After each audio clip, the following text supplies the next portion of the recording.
مصحف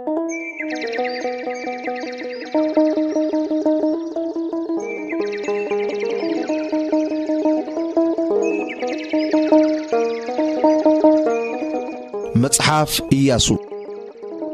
مصحف إياسو እታ ናይ ተስፋ ምድሪ ብውግእ ከም ዝወረስዋ ንናይ እግዚአብሔር ህዝቢ እቲ ዝተኣተወሎን ቃል ምፍጻሙ ዝገልጽ መጽሓፍ እዩ። ኣብ ምድሪ ግብጺ ኣብ ባርነት ምጽንሖምን ኣብ ምድረ በዳ 40 ዓመት ምንክርታቶምን ናብ ቦታ ዝተኣተወሎም ቃል መሰረት እስራኤላውያን ናብታ ናይ ተስፋ ምድሪ ኣትዮም እዮም። መጽሐፍ ኢያሱ ኦሪት ዘዳግም ደው ካብ ዝበሎ ብምቕጻል ደቂ እስራኤል ካብ ሩባ ዮርዳኖስ ብምስራቅ ከም ዝሰፈሩ ይዛረብ። እቲ ትረኻ ብምጅማር እስራኤላውያን ቅድሚት ከም ዝኸዱን ነቲ ሩባ ብደረቕ ምድሪ ክሳገሩ እግዚአብሔር ዝሃቦም ትእዛዝ እዩ። ብምቕጻል ምድሪ ከነዓን ዓወት ከም ዝቆንዖምን ህዝቢ እስራኤል ኣብታ ናይ ተስፋ ምድሪ ከም ዝተተኽሉ ዝዛረብ መጽሓፍ እዩ። ኢያሱ ቅድም ዝጸውዓሉ ዝነበረ ስም ዮሹዓ ክኸውን ከሎ ትርጉሙ ድማ ድሕነት ማለት እዩ። زهولك مراف 13 قطر 8 سقاب 16 بدحر قنا موسى إياسو إلو زتصوعو ترقوم دما اغزيابير يدحن وي اغزيابير عوت يب مالت إيو إذا اسم بقريك قانقوا يسوس يبهال هيوت إياسو نا إياسو هيوت بحاقوس بلوتي بمكنوان بخبريز تملقى ملكع زنبورا إيو أب اغزيابير زنبورا طبق أمنت نا اغزيابير منفذ زلو سب تباهيلي في اللتنيريو زهولك معرف 17 قطري 18 بنسنتون ناي قبص بارنت زطعمه اغزيابير كبرنت قبصي كوصوم زتغبره تأمرتات كمون بحر إرترا كخفل كله زرعي سبئيو مس أمالك زتغبره كينات ناي إسرائيل سراويت زمرحه أبزت معرف 17 كاب 8 سقاب 13 مس موسى قريبو دما دمص اغزيابير مسمع زتلمامد سبئيو إياسو أبتناي مرخاب دنقوان بزي مفلاي وي بزي مقراص أبو زركب سبئي نيرو إياسو مدركان آن نمثل لايك نقد إفريم توكيلو زتلاأخ سب نسون كالبن ناي اغزيابير فقاد نمسعاب نتهاجر كورسو دوز بولو إي نيرو موسى ناي اغزيابير سب دما مرحنتو ني إياسو كم زركبو نرئي إياسو نفوع ناي وقت جنرال تراي زي كونس ناي إسرائيل نقرات بممرح بقعات عرئي إيو لعلو كله دما موسى زجمرو سرح أمعلبيو زبصحي ناي إسرائيل منغستي أبتناي تسفى هاجر كتمسرت بإغزيابير زتمرت السبئي نيرو إياسو أبولي كيدان زنبورو سفرا ناي كريستوس هيوت أغلغلوت غوليحو زترأيلو تصلالوت إي نيرو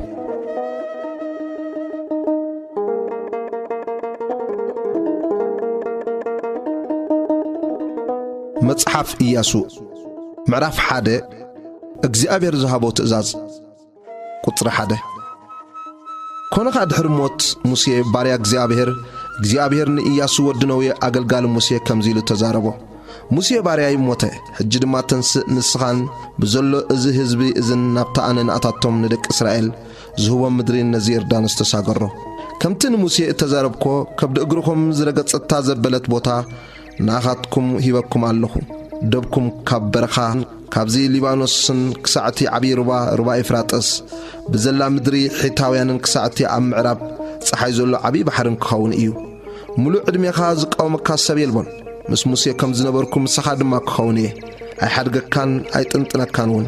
እታ ንቦታቶም ክህቦም ዝመሓል ኩሎም ምድሪ ንስኻ ነዚ ህዝቢ እዚ ከተረስትዮ ኢኻ እሞ ጽናዕ ትባዕ ከምቲ ሙሴ ባሪያ ዝኣዘዘካ ኩሉ ሕጊ ንምግባሩ ክትሕልዎ ጥራይ ደኣ ጽናዕን ኣዚኻ ትባዕን ናብ እትኸዶ ኩሉ ምእንቲ ክቐንዓካስ ካብኡ ንየማን ኮነ ወይ ንጸጋም ኣይተግልስ ነቲ ኣብኡ ተጻሕፈ ምእንቲ ተጠንቂቅካ ክትገብሮስ መዓልትን ለይትን ኣስተንትኖ እምበር እዚ መጽሓፍ ሕጊ እዚ ካብ ኣፍካ ኣይትፍለ ሽዑ መገድኻ ተቐንዕ እሞ ሽዑ ድማ ይክሰልጠካ እዩ ጽናዕ ትባዕለ ዶ ኣያዘዝኩኻን እግዚአብሔር ኣምላክካ ብትኸዶ ኩሉ ምሳኻ እሞ ኣይትፍራህ ኣይትሸበርካ ቁጥር 10 ሽዑ ኢያሱ ነቶም መኳንንት ህዝቢ ከምዚ ኢሉ ኣዘዞም በማእከል ሰፈር ሕለፉ ነቲ ህዝቢ ድማ ነታ እግዚአብሔር ኣምላክኩም ምንት ክትወርሱዋ ንርስቲ ዝህበኩም ምድሪ ክትኣትውዋስ ድሕሪ 3 መዓልቲ ነዚ ዮርዳኖስ እዚ ክትሳገሩ ኢኹም እሞ ስንቅኹም ኣዳሉ ኢልኩም ኣዘዙ ቁጥር 12 ኢያሱ ድማ ንደቂ ሮቤልን ንደቂ ጋድን ንፈርዓ ነገድ ምናሴን ከምዚሉ ተዛረቦም እቲ ሙሴ ባሪያ እግዚአብሔር ከምዚሉ ዝኣዘዘኩም ቃል ዘክሩ እግዚአብሔር ኣምላክኩም ክዕርፈኩም እዛ ምድሪ እዚኣ ከዓ ክህበኩም እዩ أنسكم هتصاناتكم كبتكم أبتاموسي أب معدو يردانوس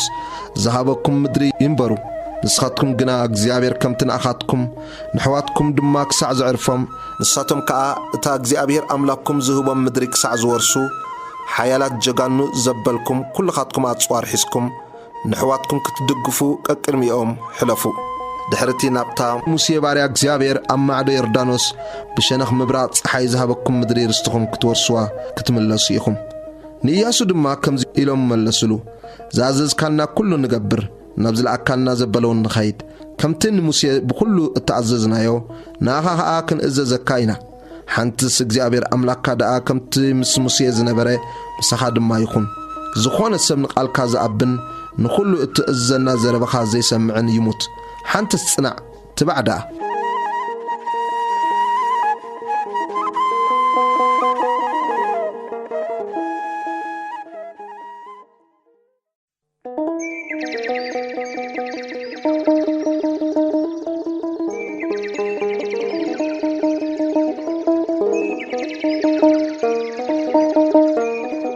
مصحف إياسو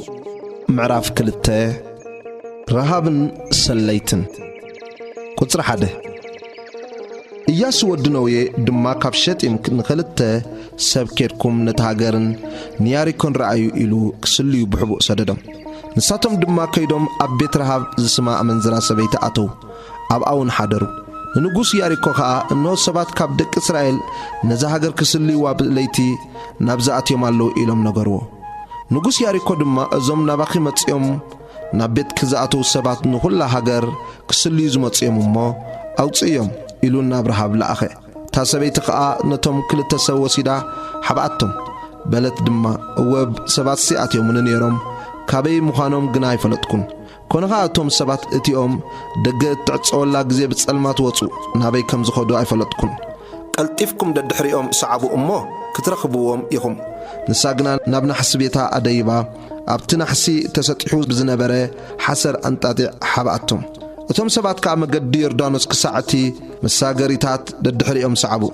اتوم ددحريوم زصعبو مسوط صخا اتي دقة تشغورة نساتهم جنا كيدقصو تاسبيتي نابهم نابنا حس ديبت نتوم سبات كعب بلتهم اغزيابير زهاجر زيا كم زهابكم فرحاتكم دما بالعلينا كم زودقه كلهم اب زهاجر زنبرو خا اب قدميكم كم زمخخو فلتكم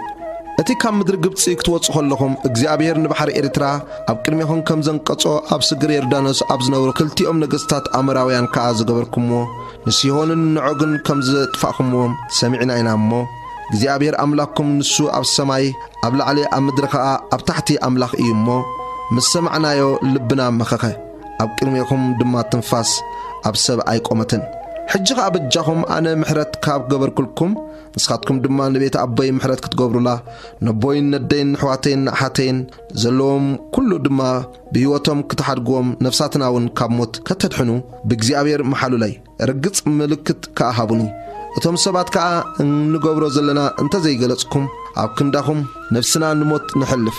كخون دمايو غزيابير اذا مدرزي امسحابنا محرتن امنتن نغبرلك يبلوا بيتا قبل علم مندق مكابيا نبرت نصادما قبل علم مكابيا تنبر نبرت مو جمد جيرا بمسكوت اوردتهم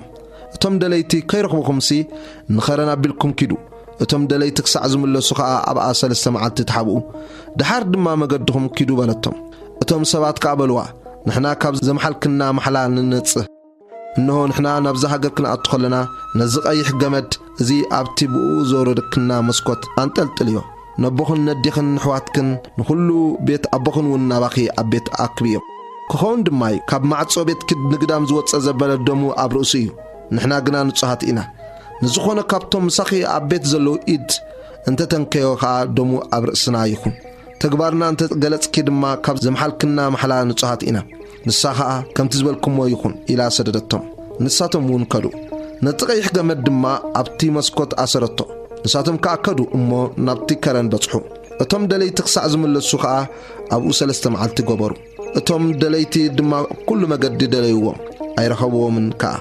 اتم كلت السبات دما تمليسوم كابت كرن وردو تساغيرم كا ناب اياس ودنو يمصو زرخبوم زبل كل خا ازاربو نياسو دما اغزيابير نبهاغرا ابيدنا هيبنا يمو اتم ابت هاغر زنبر كلهم ኣብ ቅድሜና መኸኹ በልዎ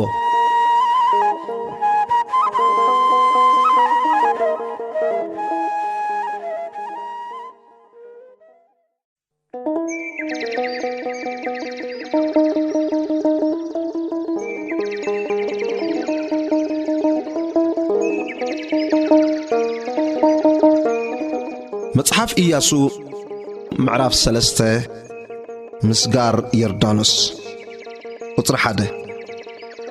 ንጽባሕቱ ኢያሱ አንጊዩ ተንስአ ንሱን ኩሎም ደቂ እስራኤልን ካብ ሸጢም ነቐሉ ናብ ዮርዳኖስ ድማ መጹ ገና ከይተሳገሩ ኣብኡ ሓደሩ ኮነ ድሕሪ 3 መዓልቲ እቶም መኳንንቲ ብማእከል ሰፈር ሓለፉ ነቶም ህዝቢ ድማ ከምዚ ኢሎም ኣዘዝዎም እዛ መገዲ እዚኣ ቅድሚ እዚኣ ሓለፍኩምዋን ኢኹም እሞ እታ እትኸድዋ መገዲ ምእንቲ ክትፈልጥዋ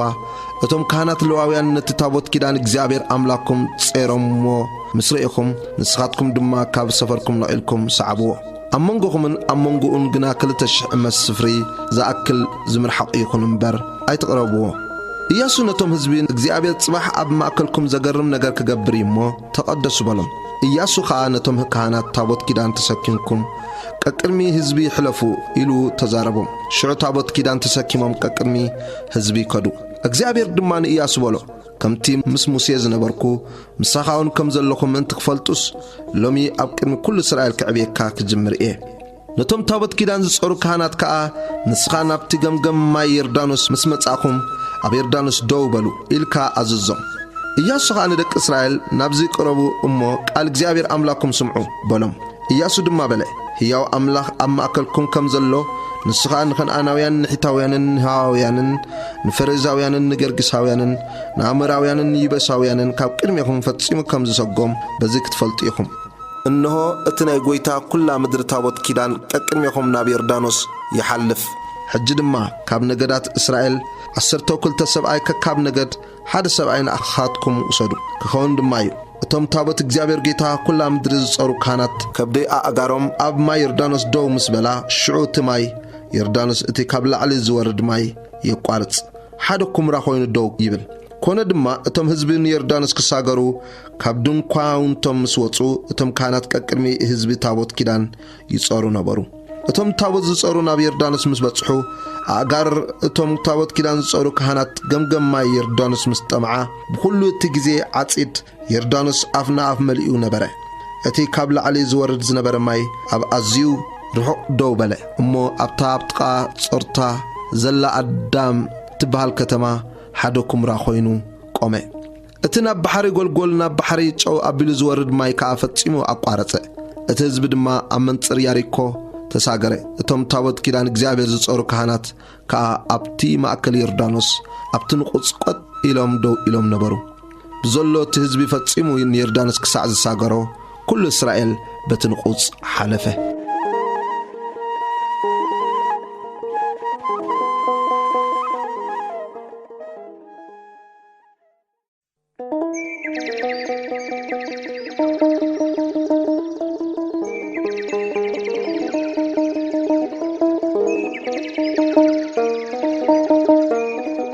መጽሐፍ ኢያሱ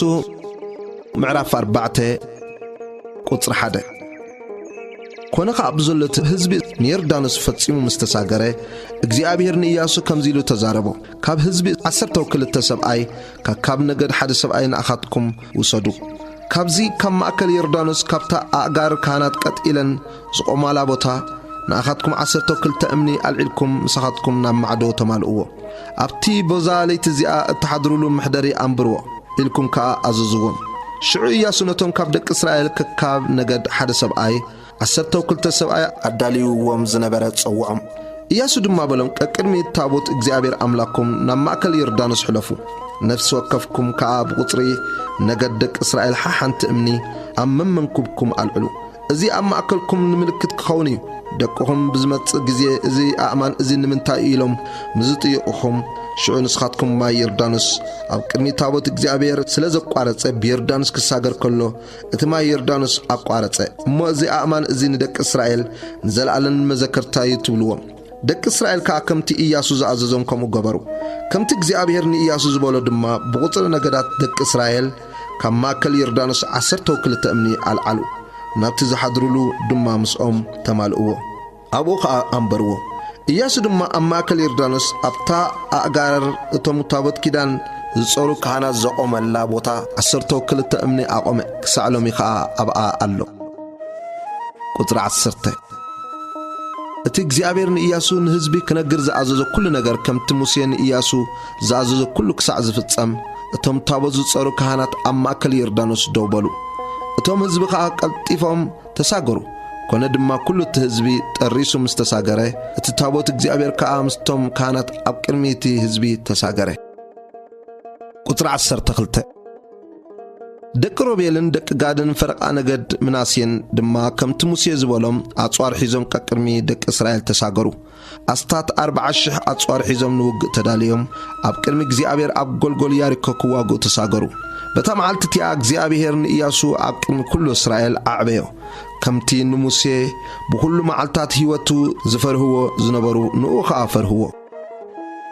ቁጥር 15 እግዚአብሔር ድማን ኢያሱ ነቶም ታቦት ምስክር ዝጸሩ ካህናት ካብ ዮርዳኖስ ክድይቡ አዘዞም ኢሉ ተዛረቦ ኢያሱ ድማ ነቶም ካህናት ካብ ዮርዳኖስ ደይቡ ኢሉ አዘዞም ኮነኻ ቶም ታቦት ኪዳን እግዚአብሔር ዝጸሩ ካህናት ካብ ማእከል ዮርዳኖስ ደይቦም ከብዲ ኣእጋሮም ናብቲ ንቁጽ ምስ ረገጸ ማይ ዮርዳኖስ ናብ ስፍራኡ ተመሊሱ ከም ቀደሙ ኣብ ልዕሊ ኩሉ ገምገሙ ወሓዘ ቁጥር 19 እቶም ህዝቢ ድማ ካብ ተቀዳሚት ወርሒ ብ10 መዓልቲ ካብ ዮርዳኖስ ደየቡ ብወሰን ምብራቅ ያሪኮ ኣብ ጊልጋል ከዓ ሰፈሩ ኢያሱ ድማ ነቲ ካብ ዮርዳኖስ ዝወሰድዎ 12 እምኒ ኣብ ጊልጋል ኣቆሞ ንደቂ እስራኤል ድማ ከምዚ ኢሉ ተዛረቦም ደቅኹም ጽባሕ እዚ ኣማን ዝንታይ ኢሎም ነቦታቶም እንተጠየቁ እስራኤል ነዚ ዮርዳኖስ እዚ ብንቁጽ ተሳገሮ እግዚአብሔር አምላክኩም ከምቲ ንባሕሪ ኤርትራ ዝገበሮ ክሳዕ ንሳገር ዘንቆጾ እግዚአብሔር አምላክኩም ክሳዕ ተሳገሩ ንማ ዮርዳኖስ ኣብ ቅድሚኩም አንቆጾ ኩሎም ህዝብታት ምድሪ ኢድ እግዚአብሔር ሓያል ምዃና እንትፈልጡ ንስኻትኩም ውን ንእግዚአብሔር አምላክኩም ወርትግምንቲ ክትፈርህዎ እዩ ኢልኩም ንደቅኹም ኣፍልጥዎም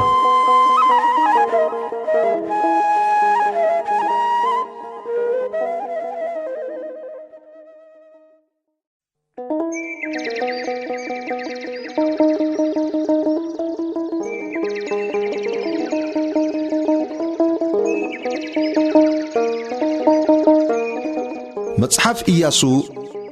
ምዕራፍ 5 ግዝረት ኣብ ጊልጋል ቁጥር 1 ኮነ ከዓ ኣብ ስግር ዮርዳኖስ ብወገን ምዕራብ ዝነበሩ ኩሎም ነገስታት ኣሞራውያን እቶም ኣብ ጥቓ ባሕሪ ዝነበሩ ነገስታት ከነዓናውያን እግዚአብሔር ነቲ ማይ ዮርዳኖስ ክሳዕ ንሳገሩ ኣብ ቅድሚ ደቂ እስራኤል ከም ዘንቀጾም ዝሰምዑ ልቦም መኸኸ ኣብ ቅድሚ ደቂ እስራኤል ድማ ትንፋስ ኣይተረፈቶምን በታ ግዚእቲኣ እግዚአብሔር ንኢያሱ በሊሕ ጽልጽለ ጌርካ ከም በሓድሽ ንደቂ እስራኤል ካላይ ሳዕ ግዘሮም በሉ ኢያሱ ድማ በሊሕ ጽልጽለ አንጺሉ ንደቂ እስራኤል ኣብ ኩርባ ዓራሎት ገዘሮም እቲ ኢያሱ ዝገዘሮም ምኽንያቱ እዚ እዩ እቲ ካብ ግብጽ ዝወፀ ህዝቢ ተባዕታዩ ዘበለ ኩሎም ተዋጋእቲ ካብ ግብጽ ወጽዮምሲ ኣብ በረኻ ኣብ መገዲ ሞቱ እቶም ዝወፁ ህዝብስ ኩሎም ጉዙራት ነይሮም እቶም ካብ ግብጽ ምስ ወፁ ኣብ በረኻ ኣብ መገዲ እተወልዱ ኩሎም ህዝቢ ግና ኣይተገዝሩን ነበሩ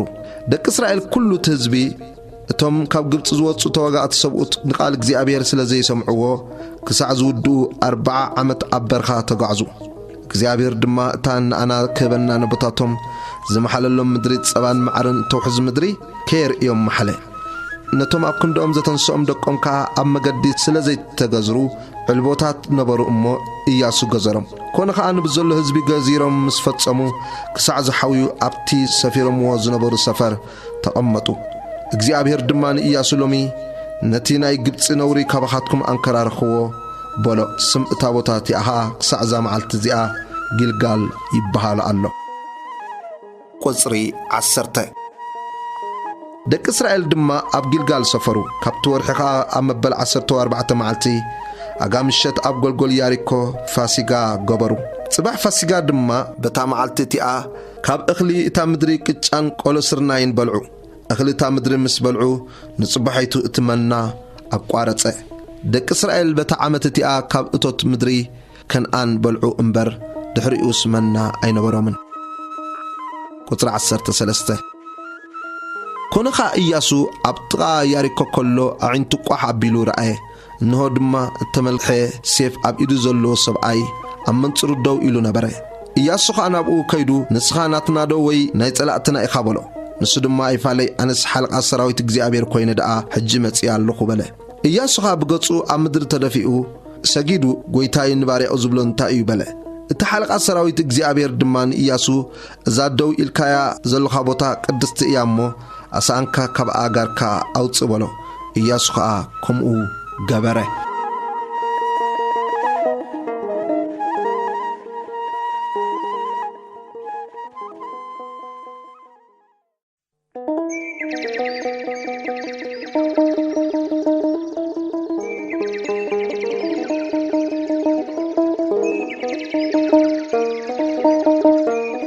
مصحف إياسو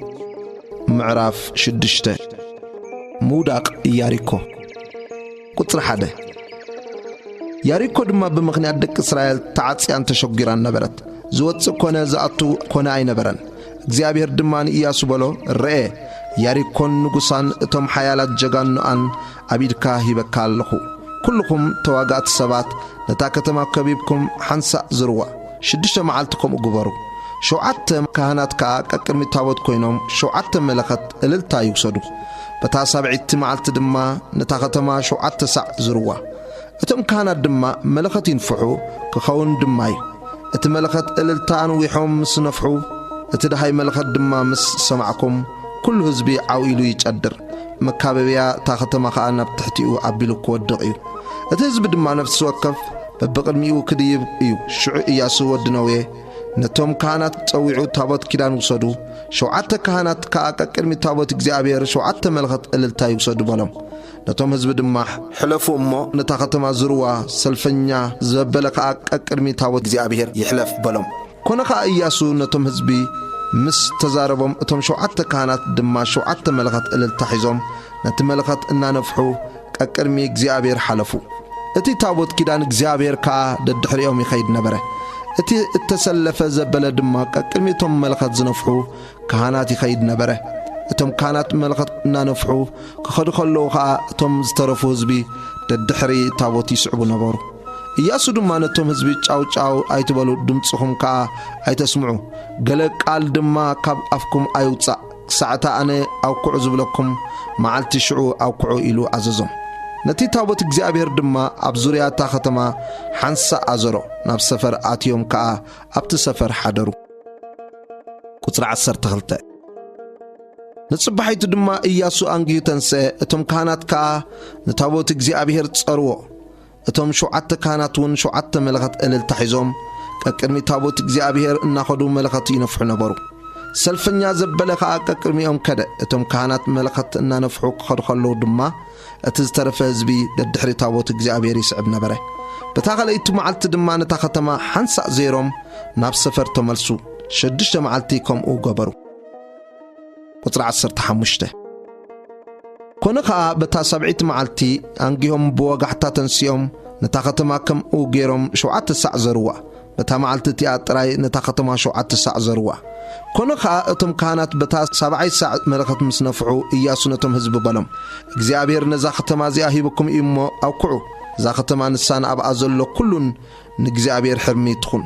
ረሃብ ኣመንዝራ ጥራይ ነቶም ዝሰደድናዮም ልኡኻት ስለ ዝሓብኣቶም ንሳን ኣብ ቤታ ምስኣ ዘሎ ኩሎም ብህይወት ይትረፉ ሓንትስ ንስኻትኩም ከዓ ምስ ሓረምኩምዎ ካብቲ እትሓርመ ከይትወስዱ እሞ ንሰፈር እስራኤል ርጉም ከይትገብርዎ መከራ ውን ከይተምጽሉስ ካብቲ እትሓርመ ነገር ተጠንቀቑ ብዘሎ ብሩርን ወርቅን ኣቕሓ ስራዝን ሓፂንን ንሱ ንእግዚአብሔር ተቐደሰ ይኹን እሞ ናብ መዝገብ እግዚአብሔር ይእቶ ሽዑ እቶም ህዝቢ ኣውኩዑ ካህናት ውን መለኸት ነፍሑ ኮነ ከዓ እቶም ህዝቢ ደሃይ መለኸት ምስ ሰምዑ ዓው ኢሎም ኣውኩዑ ሽዑ እቲ መንደቕ ናብ ትሕቲኡ ኣቢሉ ወደቐ እቲ ህዝቢ ውን ነፍሲ ወከፍ በብቕድሚኡ ደይቡ ናብታ ከተማ ኣተወ ነታ ከተማ ድማ ሓዝዋ ኣብታ ከተማ ዝነበረ ዘበለ ከዓ ኣጥፍእዎ ካብ ሰብኣይ ክሳዕ ሰበይቲ ካብ ቆልዓ ክሳዕ ኣረጊት ክሳዕ ብዕራይን በጊዕን ኣድግን ብስሕለት ሴፍ ኣጥፍእዎም ቁጽሪ 22 ኢያሱ ድማ ነቶም ነተሃገር ዝሰለዩ ክልተ ሰብኣይ ናብ ቤት እታ መንዝራ ሰበይቲ እተው እሞ ከምቲ ዝመሓልኩምላ እታ ሰበይትን ምስኣ ዘሎ ኩሉን ካብኣ ኣውፁ በሎም እቶም ኣጓብዝ እቶም ሰለይቲ ኣትዮም ንረሃብን ነቡኣን ነዲያን ሕዋታን ዘለዋ ኩሉን ኣውፁ ንብዘሎ ዓሌታት ድማ ኣውፁ ኣብ ወፃኢ ሰፈር እስራኤል ኣቐመጥዎም ነታ ከተማን ኣብኣን ዝነበረ ኩሉን ብሓዊ ኣንደዱ ብሩርን ወርቅን ኣቕሑ ኣስራዝን ሓፂንን ጥራይ ናብ መዝገብ ቤት እግዚኣብሔር ገበሩ ረሃብ እታ ኣመንዝራ ነቶም ንያሪኮ ክስሉ ኢያሱ ዝሰደዶም ልኡኻት ስለ ዝሓብኣቶም ኢያሱ ንኣን ቤት ኣቦኣን ኩሉ ዘለዋን ብህይወት ሓደገ ክሳዕ ሎሚ ከዓ ኣብ ማእከል እስራኤል ትነብር ኣላ ቁፅሪ 26 በታ ግዜ እቲኣ ኢያሱ ከምዚ ኢሉ መሓለ ነዛ ከተማ ያሪኮ ክሰርሓ ኢሉ ዝለዓል ኣብ ቅድሚ እግዚኣብሔር ርጉም ይኹን ብበኽሪ ወዱ ይሰርታ ደጌታታ ድማ በቲ ዝነኣሰ ወዱ ይቕሞ ቁፅሪ 27 እግዚአብሔር ምስ ኢያሱ ነበረ እሞ ወሪኡ ናብ ዘላት ሃገር በጽሐ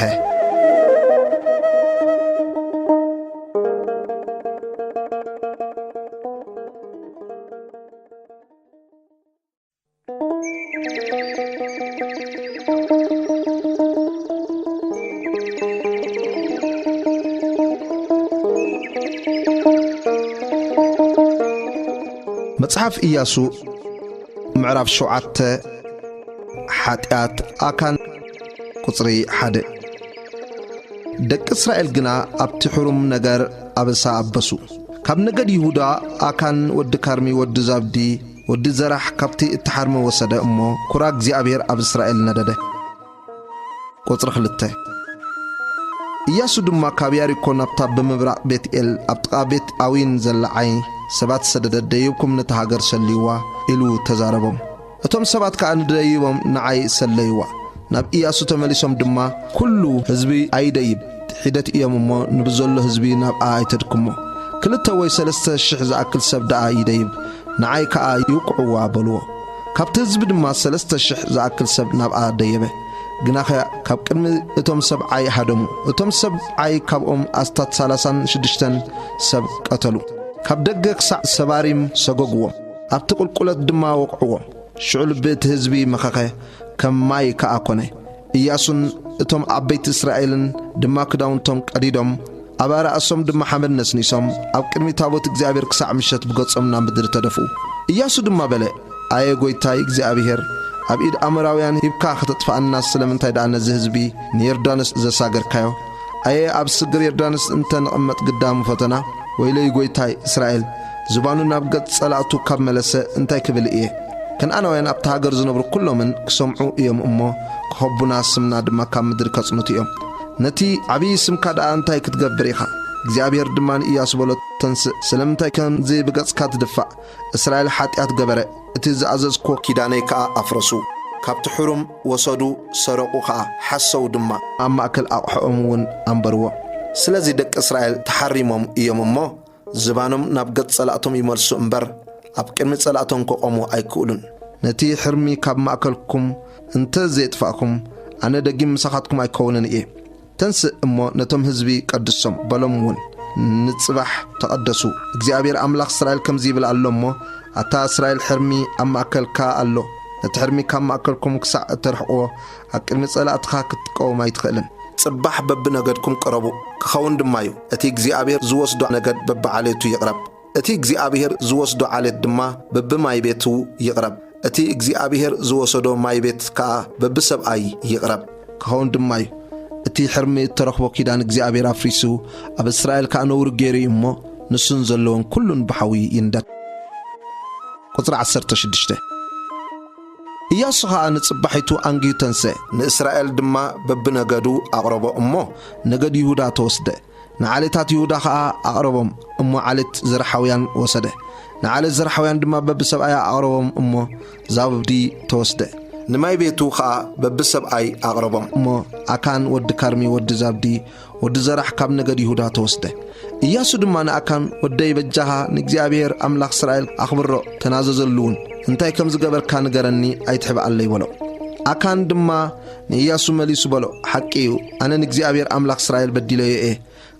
ከምዝን ገበርኩ أبتي التزمت حد صبق بارنوس سين آرن 200 سيكال برورن 5 سيكال زميزانو لسان ورقن مصري اخو شعو تمنخوه أما وسدكوه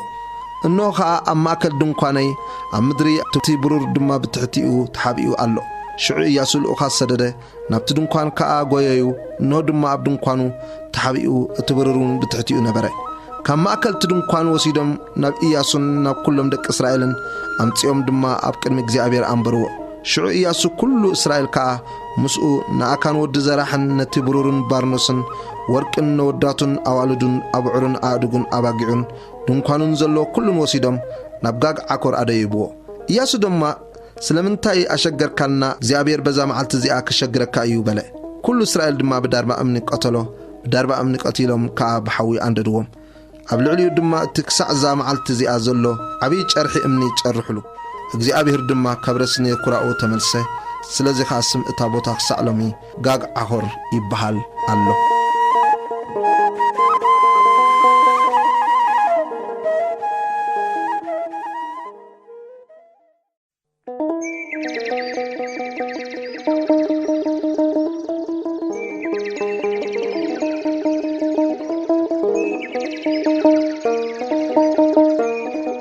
مصحف إياسو معرف شمنته كتما عاي كمز تدمسست وصر حده اغزابير دمان إياسو اي تفرح اي تشبر تواقع إزبال هزب وسد تنس امو ناب عاي ديب رأي أنا ننقص عين هزبون كتمون هاقرون اب إركا هيبكالخو كمتن ياري كون ننقصان زغبر كايو نعين ننقصان دما كتغبر إخات راي مركوان كبتان أخاتكم مارخو بدحر تا ختما دبوق جبر بلو وطر 3 إياسو خامس كله اتي تواقع هزبي نابعي كديب تنسي إياسو دما 30 حيالات جغان سبات حاريو بلاي تسددهم كمزيلو خاززهم رأيو نتا ختما بدحري تا ختما دبوقلا كابتا ختما أزيكم أي ترحقو كلكم كا ابتدالكم كنو أنا اتمساي زلو كل هزبن دما نبتا ختما كنقرب إنا كخون دمايو كمتي نايك قداماي كقابلنا مسوطو كاب قدميهم كنهدم إنا شعو كم تقداماي كاب قدمينا يهدمو اللو كبلي أممو وطيهم كسعب ناس كاب تاختما كسع نسحبهم كاب قدميهم كنهدم إنا اجزابير أملاككم نعاء أبئدكم كهبكم إيو أمو نسخاتكم دما كابتي اتدبقكم لو تنسيقكم نتاختما حزوا كخون دمايو نتاختما مسحاسكم وا بحاوي توكسوا كم تقال اغزابير غبرو انه عزيزكم الله إياسو دما سددم نبتزدبقلو أمونغو بيت إيلن عين كيدون كا أبشنخ معراب عي تقمتو إياسو قنا بتالي تتيا أما خل هزبي حادره وطرع السرته نتصبحيتو دما إياسو أنجيو تنسي نتزبي قطيرو خا نسوب مس عبيت إسرائيل كاكرمي تهزبي ناب عي ديبه اتمسؤو زنبره كله تواقع زبال هزب دما ديبه قريبهم كأننا منصر اتاختما مصيوم بسمين عاي سفرو أمونغو عين كأل لسه نبره أستاد حموش الشحسب وسيدو أمونغو بيت إلن عين بمعراب اتاختما دبو أمبرم نبزلو تزبي نتي بسمين اتاختما زنبره كله تشفران نتم بمعراب اتاختما زنبورو دبواتن كمو أسفروهم إياسو خابتا ليتتيا نما أكل اتلس خده وطرع 14 كنا خا نغس عي إذا مسرعه سبتا ختما قلطيفهم أنجيهم تنسؤمو نسون هزبون بجزيو إسرائيل نموغا كقابابلوهم ناب قدمي تغلغل وصو بدحريو تا ختما دبيقوم لو كم زلو غناي فلط النبره إياسو نبزلو إسرائيل كا اب قدميهم كم تسعرو بمغدي برخا ابيلهم هادم شعو ابتا ختما زنبر كلهم هزبي كسغوهم باويات تاكبو نياسو دما سغوغو كابتا ختما خا تسحبو اب عين ابيت إيلن ددحر إسرائيل كسعب زي وصسب اي ترفن نتا ختما بخفتا حديغوموا ددحر إسرائيل سعبو اغزابير دما نياسو نعي اب إدكا كبكا امو تي اب إدكا زلو كينات ناب ابلكا زرغحي يبلو إياسو خانتي اب إدو زنبر كينات ناب كتما بيلو زرغحو اتوم تدبيقوم زنبر دما نسو إدو مس زرغحا قلطيفم كاب سفرهم تنسو امو غويهم نابتا ختما اتو حزواخا قلطيفم دما بحاوي توكسوا اتوم سبعين ندحريهم جلص انتبلو انه خا تكي تا ختما نسماي كديب رأيو ሽዑ ናብዚ ኮነ ናብቲ ካድሙ ክእለት ኣይነበሮምን እቶም ንበረኻ ኣቢሎም ዝሃደሙ ህዝቢ ከዓ ናብቶም ሰጎግቶም ኣቢሎም ተመልሱ ኢያሱን ብዘለዉ እስራኤልን እቶም ድቡቓት ነታ ከተማ ከም ዝሓዝዋ ትኪ እታ ከተማውን ንላዕሊ ከም ዝደይበ ምስ ረኣዩ ተመልሱ እሞ ንሰብዓይ ቀተልዎም እቲኣቶም ከዓ ክቀባበልዎም ካብ ከተማ ወፁ ሽዑ እዚኣቶም በዚ እቲኣቶም ከዓ በቲ ኣብ ማእከል እስራኤል ኮኑ ንሳቶም ድማ ሓደ እኳ ከየትረፉን ከየምለቑን ቀተልዎም ንንጉስ ዓይ ከዓ ብሂወቱ ከሎ ሒዞም ናብ ኢያሱ ኣምጽዎ ኮነ ከዓ እስራኤል ነቶም ኩሎም ሰብዓይ ኣብቲ ዝሰግዎም ዝነበሩ ኣብ ግራውቲ ኣብ በረኻ ቀቲሎም ምስ ወድኡ ንሳቶም ክሳዕ ዝውድኡ ከዓ ኩሎም ብስሕለት ሴፍ ምስ ወደቑ ሽዑ ብዘለዉ እስራኤል ናብ ዓይ ተመልሱ እሞ ንኣ ብስሕለት ሴፍ ወቕዕዋ እቶም በታ መዓልቲ እቲኣ ዝወደቑ ኩሎም ካብ ሰብዓይን ካብ ሰበይትን ኩሎም ሰብዓይ 12,000 ኮኑ ኢያሱ ድማ ንብዘለዉ ሰብዓይ ክሳዕ ዘጥፍኦም ነታ ኩናት ዘርግሕት ኢዱ ኣይመለሳን እስራኤል ከምቲ እግዚአብሔር ንኢያሱ ዝኣዘዞ ከብትን ምርኮ እታ ከተማ እቲኣን ጥራይ ማሪኾም ወሰዱ ኢያሱ ከዓ ንዓይ ብሓዊ ኣንደዳ ክሳዕ ሎሚ ከዓ ዑና ኹምራ ዘለዓለም ገበራ ንንጉስ ዓይ ድማ ክሳዕ ምሸት ኣብ ኦም ሰቐሎ ፀሓይ ምስ ዓረበት ከዓ ኢያሱ ነተሬሳኡ ካብ ኦም ከውርድዎ ኣዘዘ ኣብ ኣፍ ደገ እታ ከተማ ደርበይዎ ኣብ ልዕሊኡ ድማ እቲ ክሳዕ ሎሚ ዘሎ ዓብዪ ጨርሒ እምኒ ጨርሕሉ ኣብ ከረን ዒባል ሕጊ ሙሴ ከም ዝተነበ ቁጥር 30 ሽዑ ኢያሱ ንእግዚአብሔር ኣምላኽ እስራኤል ኣብ ከረን ዒባል መስዊኢ ይሰርሓሉ ከምቲ ሙሴ ባርያ እግዚአብሔር ንደቂ እስራኤል ዝኣዘዞም ከምቲ ኣብ መጽሓፍ ሕጊ ሙሴ ከዓ ተጻሒፉ ዘሎ መስዊኢ ካብ ዘይተወቕረ ሓጺን ዘይተንከዮ ኣእማን ኣብኡ ንእግዚአብሔር ዝሓርር መስዋዕቲ ኣዕረጉ መስዋዕቲ ምስጋናውን ሰውኡ እቲ ሙሴ ኣብ ቅድሚ ደቂ እስራኤል ዝጻሓፎ ሕጊ ንሱ ከዓ ከምኡ ኣብቲ ኣእማን ጸሓፎ ድማ ኩሉ እስራኤልን ዓበይቱን መኳንንቱን ፈረዱን ጓና ከም ወዲ ዓዲ ንታቦት በዘንበትን ኣብ መንጽር እቶም ታቦት ኪዳን እግዚአብሔር ዝጸሩ ለዋውያን ካህናት ከምቲ ሙሴ ባርያ እግዚአብሔር ንህዝቢ እስራኤል ክባርኹ ቅድም ዝኣዘዞ ፍርቆም ብሸነኽ ከረን ግሪዝም ፍርቆም ከዓ ብሸነኽ ከረን ዒባል ቆሙ ድሕርዚ ንብዘሎ ቃላት ሕጊ ነቲ በረኸትን መርገምን ከምቲ ኣብ መጽሓፍ ሕጊ ተጻሒፉ ዘሎ ኩሉ ኣንበቦ ካብቲ ሙሴ ዝኣዘዞ ኩሉ ኢያሱ ኣብ ቅድሚ ብዘሎ ማሕበር እስራኤልን ኣንስትን ህፃናትን ኣብ ማእከሎም ዝኸዱ ጓኖትን ዘየንበቦ ቃል ኣይነበረን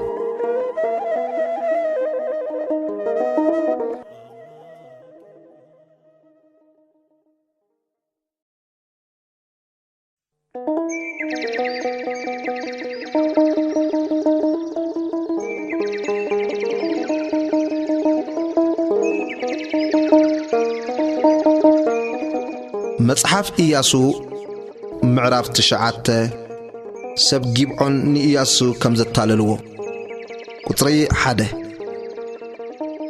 ኮነ ከዓ ነቶም ኣብ ስግር ዮርዳኖስ ኣብ ከረን ቆላን ኣብ ገምገም እቲ ዓብዪ ባሕሪ ብሸነኽ ሊባኖስ ዝነብሩ ኩሎም ነገስታት ሒታውያንን ኣሞራውያንን ከነዓናውያንን ፈሪዛውያንን ሃዋውያንን ይበሳውያንን እዚ ምስ ሰምዑ ምስ ኢያሱን ምስ እስራኤልን ክዋግኡ ብሓደ ኮይኖም ተኣኪቦም ተሰማምዑ ቁጥር 3 ሰብ ጊብዖን ከዓ ኢያሱ እቲ ኣብ ያሪኮን ኣብ ዓይን ዝገበሩ ምስ ሰምዑ ንሳቶም ድማ ተንኰል ገበሩ ከም ልኡኻት መሲሎም ኣረጎታ ዓያብትን ቅዱድን እተለገበን ኣሕርብቲ ወይኒ ድማ ኣብ ኣእድጎም ጽዒኖም ኣረጊት እተለገበ ኣሳኣን ከዓ ኣብ ኣእጋሮም ገይሮም ብላይ ክዳውንቱን ተኸዲኖም ከዱ ኩለን ጌራ ስንቆም ድማ ዝንቐጸን እተረፋረፈን ነበረ ናብ ኢያሱ ናብቲ ሰፈር ኣብ ጊልጋል ከይዶም ከዓ ንኡን ሰብ እስራኤልን ካብ ርሑቕ ሃገር ዝመጻና ኢና ሕጂ ድማ ምሳና ኪዳን እተው በልዎም ሰብ እስራኤል ከዓ ንሃዋውያንን ምናልባሽ ኣብ ማእከልና ትነብሩ ከይትኾኑ ከመይ ጌርና ምሳኻትኩም ኪዳን ክንኣቱ በልዎም ንኢያሱ ከዓ ንሕና ገላውኻ ኢና በልዎ ኢያሱ ድማ እንታወት ኢኹም ካበይ ከመጽኢኹም በሎም ንሳቶም ከዓ በልዎ ወሪኡን እቲ ኣብ ግብፂ ዝገበሮ ኩሉን ሰሚዕና እሞ ገላውኻ ምእንቲ ስም እግዚአብሔር ኣምላኽካ ካብ ኣዝዩ ርሑቕ ሃገር ዝመጻና ኢና እቲ ነቶም ኣብ ስግር ዮርዳኖስ ዝነበሩ ክልተ ነገስታት ኣሞራውያን ንሲሆን ንጉስ ሒስቦንን ነቲ ኣብ ኣስታሮት ዝነበረ ዖግ ንጉስ ባሳንን ዝገበሮ ኩሉ ድማ ሰሚዕና እቶም ዓበይትናን ኣብ ሃገርና ዝነበሩ ኩሎምን ከምዚ ኢሎም ተዛረቡና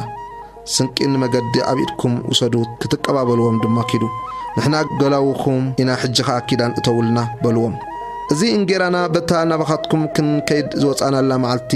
ከባባይትና ብውዕዩ ሰነቕናዮ حجقنا أنه نقيصون ترفريفون أيو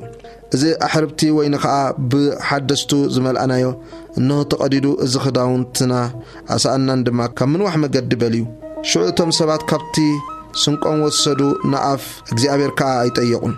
إياسو دما مساتاتهم سلام قبره بهوتهم كحرقهم كأكيدان أطولهم شمامنتي اتاقباون محلولهم قطر 16 كونا خا مساتاتهم كيدان مساتو بدحر سلسة معالتي قربيتهم مخانهم أما أكلهم أكوادا أكم زنبرو سمعو دك إسرائيل كا نقيلهم إسرائيل سيت معالتنا كتماتاتهم متو أتن كتماتاتهم كا جيبعون كفران بإيروتن كريات يعريمن إين كنا خدك إسرائيل اتهم شمام التأقيبا بسم اجزابير أملاك إسرائيل محيلهم ولهم سلزنبرو أي قتلوا ومن بزولو تأقيبا خا أبتهم شمامنتي أقرم رمه اتهم شمامنتي كلهم دما نبزولو تأقيبا نحنا بجزابير أملاك إسرائيل محيلنا لهم إنا حج خا كنتنكيوم أين خلن بزعبات زمحلنا لهم محلاو معات كي ورد الناس كم زقدا نقبرم بهوت نحدقهم بلوه اتهم شمامنتي بهوت ينبرو بلوه جناخا كمتي شمامنتي زبلوهم نبزولو أخيبا قرصتي انشايتن ورد ماين كونو قطر 20 إياسو دما نابو تصويعو أما أكلنا كنسخمسي نحنا خباكم أزينا رحوقات إنا بمبالكم سلامنتا يتقبركمنا حج دما نسخاتكم رقمات يخم بارنت كا كبخاتكم أيلققن نبيت أملاخي قرص عنشايتن ورد ماين كتكونو يخم إلو تزاربهم نساتم دمان إياسو اتكزيابير أملاكان نموسي باريعو بزلا زامدر زياك خباكم أبزا هاقر نزنبرو كلهم كا كابكميكم كتفهم كم زعززو نانا باروت كارغت تنغيرو ايمو سلازي ابكرميكم لنفسنا عزينا فرحنا اذا نغر زي غبرنا حج دما انه ابيد كاينا نانا كتغبرو صبقن قنعن مسيل ترايكا غبر الى ملسلو كمو خا غبرم كاب ايد دك اسرائيل دما اناغفم تساتم ون اي قتلوا من ياسو خابتا معلتتيا نتاخيبان مسوي اغزابيرن ابتا نسو زحريا بوتاك ساعزا معلتزيا قرصت عنچيتن ورد ماين غبرم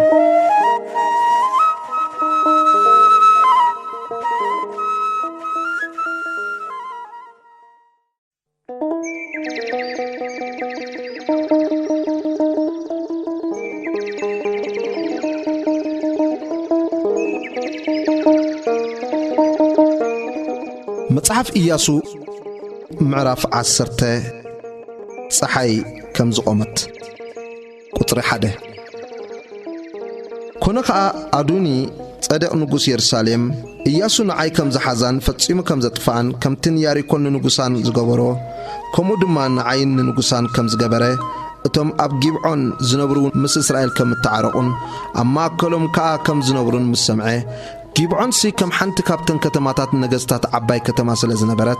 اري كبعاي اكوا تعب نبرت كلهم سباون جغان نبرمو ازيم فرهو سلازي ادوني صدق نغوس يرسالم ناب يوهام نغوس كبرون ناب قرام نغوس يارموتن ناب يفعا نغوس إلاكشن ناب ديبر نغوس اغلون ليخو جيبعون مس إياسون مس دك اسرائيل تعريق ايامو كنواغا ناباي ديبكم حقزن بولم شعو حمشتم نغستات امراويان نغوس يرسالم نغوس كبرون نغوس يارموت نغوس لاكش نغوس اغلون نساتهم كلهم سراويتهم تاكيبهم ديبو امنت صر جيبعون دما سفرو تواغو واخا قطري 6 سب جيبعون دما ناب إياسو ابت سفر اب جلجال ليخم اتم اب كرن زنبرو نغستات امراويان كلهم نابانا تاكيبهم يممو إيدكا كباروتكا ايتدكم قلطفكا نابانا ديب ادحننان ردانان بلو شعو إياسو نسون بزولت تواغاي حزبن كلهم حيالات جغانو خامسو كاب جلجال ديبو اغزابير دمان إياسو ناتاتم ابيدكا هيبكاي كباتاتم حدا سب اكوا اب قرميخا ايقومن يمو ايتفرهايوم بلو إياسو كاب جلجال ملؤ ليت غسغيسو بدنگت حدغا ودقم اغزابير دما قرمي اسرائيل اشبرم اب جيبعون كا بعبي موقعت وقم بمنقد عقبت بيت حارون سغوغم كسع عزيقان كسع مقدان كا وقم كونكا كاب اسرائيل هاديمم ابتي موردي بيت حارون كلو كسع عزيق اب زبصحو اغزابير كاب سماي عبيت امان او دقلم موتوخا كابتوم دك اسرائيل بسيف زقتلهم اتم بأمان برد زموتو يبزحو قطر 12 شعوبة እግዚአብሔር ንኣምራውያን ኣብ ቅድሚ ደቂ እስራኤል ኣሕሊፉ ዝሃበላ መዓልቲ ኢያሱ ንእግዚአብሔር ተዛረቦ ኣብ ቅድሚ ደቂ እስራኤል ድማ በለ ኣትፀሓይ ኣብ ጊብዖን ደው ኢልኪ ጽንሒ ኣትወርሑን ኣብ ለስ ኣያሎን ሽዑት ህዝቢ ንጸላእቱ ሕነ ክሳዕ ዝፈዲ ፀሓይ ቆመት ወርሑን ደው በለት እዝስ ኣብ መጽሓፍ ያሽር ዶክ ተጻሒፉ ኣይኮነን እታ ፀሓይ ኣብ ማእከል ሰማይ ኣስታት ሙሉእ መዓልቲ ቆመት ንምዕራብ ከዓ ኣይቀልጠፈትን እግዚአብሔር ንእስራኤል ተዋጊኢሎም እዩ እሞ እግዚአብሔር ድሃይ ሰብ ምስማዕ ከምታ ብመዓልቲ እቲኣ ዘበለት ቅድሚኣ ኮነ ድሕሪኣ ኣይነበረትን ጽሪ 15 ኢያሱ ኩሉ እስራኤል ከዓ ምስኡ ናብቲ ሰፈርን ኣብ ጊልጋል ተመልሰ ሓሙሽተ ነገሥታት ኣሞራውያን ከም ዝሞቱ ቁጥሪ 16 እቶም ሓሙሽተ ነገሥታት ድማ ሃዲሞም ኣብ በዓቲ መቄዳ ተሓብኡ ንኢያሱ ከዓ እቶም ሓሙሽተ ነገሥታት ኣብ በዓቲ መቄዳ ተሓቢኦም ተረኺቦም ኣለዉ ኢሎም ነገርዎ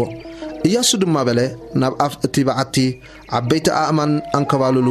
ዝሕልውዎም ሰብ ከዓ ግበሩ ንስኻትኩም ግና ደው ኣይትበሉ እግዚአብሔር ኣምላክኩም ንጸላእትኩም ናብ ኢድኩም ሂበኩም እዩ እሞ ስገግዎም ነቶም ዳሕረወቶም ከዓ ቅተልዎም ናብ ከተማታቶም ከኣትዉ ኣይትሕደግዎም ቁጥሪ 20 ኮነኻ ኢያሱን ደቂ እስራኤልን ኣዝዩ ዓብዪ ዕስዕረት ክሳዕ ዝውድኡ ፈጺሞም ምስ ሰዓርዎም እቶም ከባታቶም መሊቖም ዝሃደሙ ድማ ናብተን እተዓርዳ ከተማታት ምስ ኣተዉ ኩሉ እቲ ህዝቢ ናብ ኢያሱ ናብ ሰፈር ኣብ መቄዳ ብሰላም ተመልሰ ንሓደ ካብ ደቂ እስራኤል መልሓሱ ዘዋሳውሰሉ ሓደ እኳ ኣይነበረን ቁጥሪ 22 ሽዑ ኢያሱ ነቲ ኣፍ በዓቲ ክፈትዎ ነቶም ሓሙሽተ ነገሥታት ካብቲ በዓቲ ናባይ ኣውፅዎም በለ ከምኡ ድማ ገበሩ ነቶም ሓሙሽተ ነገሥታት ንጉስ የሩሳሌም ንጉስ ኬብሮን ንጉስ ያርሙት ንጉስ ላኪሽ ንጉስ ዔግሎን ካብቲ በዓቲ ናብኡ ኣውፅዎም ኮነ ከዓ ነቶም ነገሥታት እቲኦም ናብ ኢያሱ ምስ ኣውፅዎም ኢያሱ ንኹሎም ሰብ እስራኤል ጸውዖም ነቶም ምስኡ ከይዶም ዝነበሩ ሓላቑ እቶም ተዋጋእቲ ድማ ቀረቡ እሞ ኣእጋርኩም ኣብ ክሳውዲ እዞም ነገሥታት እዚኦም ግበሩ በሎም ቀረቡ እሞ ኣእጋሮም ኣብ ክሳውዶም ገበሩ ኢያሱ ድማ እግዚአብሔር ነቶም እትዋግኡዎም ኩሎም ጸላእትኩም ከምኡ ክገብሮም እዩ እሞ ኣይትፍርሁን ኣይትሰንብዱን ጽንዑን ትብዑን በሎም ድሕሪዚ ኢያሱ ወቂዑ ቀተሎም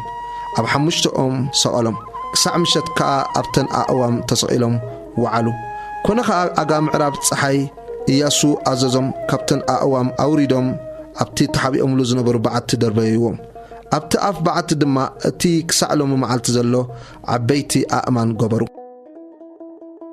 ቁጥሪ 28 ኢያሱ ድማ በታ መዓልቲ እቲኣ ንመቄዳ ሓዛ ንኣ ንንጉሳን ከዓ ብስሕለት ሴፍ ወቅዐ ናታቶምን ኣብኣን ዘሎ ኩሎም ነፍሳትን ሓደ እኳ ከየትረፈ ፈጺሙ ኣጥፎም ከምቲ ንንጉስ ያሪኮ ዝገበሮ ንንጉስ መቄዳ ድማ ከምኡ ገበሮ ከተማታት ደቡብ ከም ዝተታሕዛ ቁጥሪ 29 ኢያሱ ኩሉ እስራኤል ድማ ምስኡ ካብ መቄዳ ናብ ሊብና ሓለፈ ንሊብና ከዓ ተዋግኣ እግዚአብሔር ድማ ንኣን ንንጉሳን ኣብ ኢድ እስራኤል ሃበ ንኣን ኣብኣን ዘለዉ ኩሎም ነፍሳትን ኣብኣ ሓደ እኳ ከየትረፈ ብስሕለት ሴፍ ቀተለ ንንጉሳ ድማ ከምቲ ንንጉስ ያሪኮ ዝገበሮ ገበረ ቁጥሪ 31 ኢያሱ ኩሉ እስራኤል ከዓ ምስኡ ካብ ሊብናን ናብ ላኪሽ ሓለፈ እሞ ኣብ መንጽራ ሰፊሩ ተዋግኣ እግዚአብሔር ንላኪሽ እውን ኣብ ኢድ እስራኤል ሃባ ብኻልይቲ መዓልቲ ሓዛ ከምቲ ኩሉ ንሊብና ዝገበራ ንኣን ኣብኣን ዘለዉ ኩሎም ነፍሳት ከዓ ብስሕለት ሴፍ ቀተለ ቁጥሪ 33 ሽዑ ሆራም ንጉስ ጌዘር ንላኪሽ ከረድኣ ደየበ ኢያሱ ድማ ንኡን ህዝቡን ሓደ እኳ ከየትረፈ ቀተለ ቁጥሪ 34 ኢያሱ ብዘሎ እስራኤል ከዓ ምስኡ ካብ ላኪሽ ናብ ዔግሎን ሓለፈ ኣብ መንጽራ ሰፊሮም ከዓ ተዋግእዋ በታ መዓልቲ እቲኣ ሓዝዋ ብስሕለት ሴፉን ወቕዕዋ ንሱ በታ መዓልቲ እቲኣ ኣብኣን ዘሎ ኩሎም ነፍሳት ከምቲ ኩሉ ንላኪሽ ዝገበራ ፈጺሙ ኣጥፍኦም ኢያሱ ብዘሎ እስራኤል ድማ ምስኡ ካብ ዔግሎን ናብ ኬብሮን ደየበ ተዋግእዋ ከዓ ሓዝዋ ድማ ንኣን ንጉሳን ንኹለን ከተማታተን ኣብኣን ዘሎ ኩሎም ነፍሳትን ብስሕለት ሴፍ ቀተልዎም ከምቲ ኩሉ ኣብ ዔግሎን ዝገበሮ ሓደ እኳ ኣይትረፈን ንኣን ኣብኣን ዘሎ ኩሎም ነፍሳት ፈጺሙ ኣጥፍኦም ቁጥር 38 إياسو كل إسرائيل دما مسؤو ناب دبير تملسة تواقع آخا نعان نقصان نقولن كتماتاتان حزة بسحل السيفون قتلوهم أبقى نزلو كلهم نفسات دما فتسيمم أطفئوهم حدا أكا آيترفن كمتي أب كيبرون زغبرو كمتي أب ليبنا أب نقصان كا زغبرو أب دبيرن نقصان كا كم غبره قصري 4 بزي كمزي إياسو نقول تامدري كرنن دبوبن كيلان غوبتاتان كلهم نغستاتومن قتلهم حدا أكا آيترفن كمتي እግዚአብሔር አምላክ እስራኤል ዘአዘዞ ትንፋስ ንዘሎ ኩሉ ፈጽሞ አጥፈ كم دما إياسو كاب قادس برنيع كسع غازان كل هاجر جيشن كاكسع جيبعون وقعهم እግዚአብሔር አምላክ እስራኤል ይዋጋሉ ነበር እሞ ኢያሱ ነዞም ኩሎም ነገስታት ዚአቶምን ንምድሮምን በሐንስ ሐዘ ድሕርዚ ኢያሱን ብዘሎ እስራኤልን ምስኡ ናብቲ ሰፈር ኣብ ጊልጋል ተመልሱ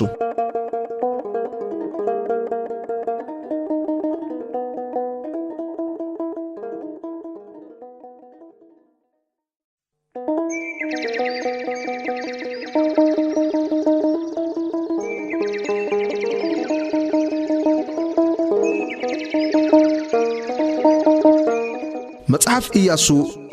معرف 11 نجستا السمين كم تسعرو قطري 1 كونك أيابين نقص أصر زم السمعين ناب ياباب نقص ميدونن نام نقص شمرونن نام نقص أكشافاون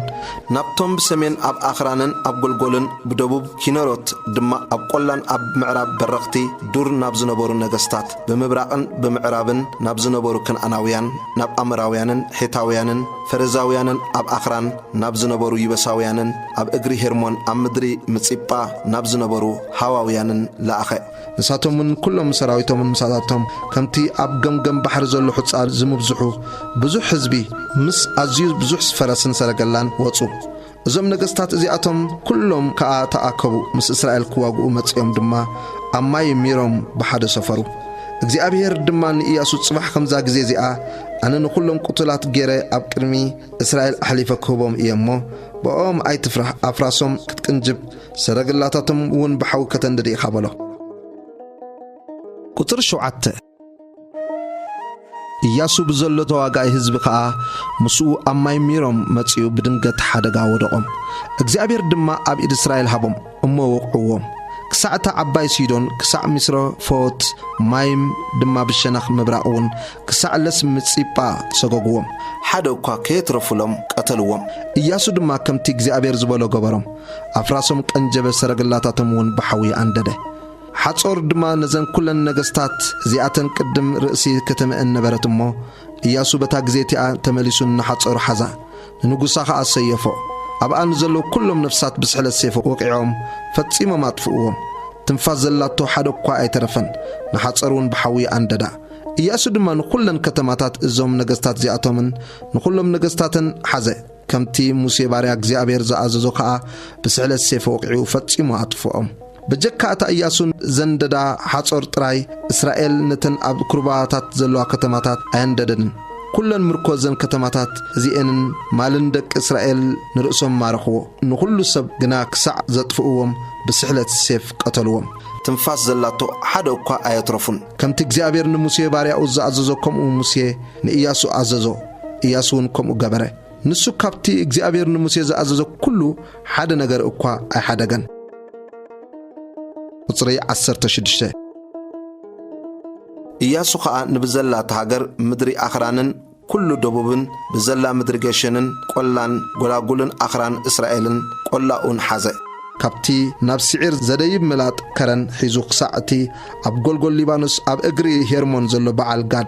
نقولهم نجستاتهم حزة وقعد ما قتلهم إياسو مس إزم كلهم نجستات زياتهم نويح زمن تواجه بجكاتهم أب جيبعون زنبرو هاويانسي مس إسرائيل التعاركت كتما أين برتن نخلن تواجئهم حزوان من تفتسيمو كتفهم أما محرات كي يرخبو كم تجزي أبير نموسي زعززو من انت كتفهم مصدق إسرائيل كواجئو مترار لبهم كاب جزي أبير كونه قطر إسران حدن بتاجزيتي إياسو متسيونتهم عنا قويان كاب أخران كاب كيبرون كاب ديبر كاب عناب دما كاب زلو أخران يهودان كاب زلو أخران إسرائيل أطفهم ኢያሱ ፈጺሙ ምስ ከተማታቶም አጥፎም ኣብ ሃገር ደቂ እስራኤል ገለ ዓናቃውያን ኣይተረፉን ኣብ ጋዛን ኣብ ጋትን ኣብ ኤሽዶድን ጥራይ ተረፉ ከምኡ ድማ ኢያሱ ከምቲ እግዚአብሔር ንሙሴ ተዛረበ ኩሉ ንበሃገራ ሓዛ ኢያሱ ድማ ንእስራኤል ከከም ክፍሎምን ከከም ነገዶምን ርስቲ ሃቦም እቲ ሃገር ድማ ካብ ውግእ ዓረፈት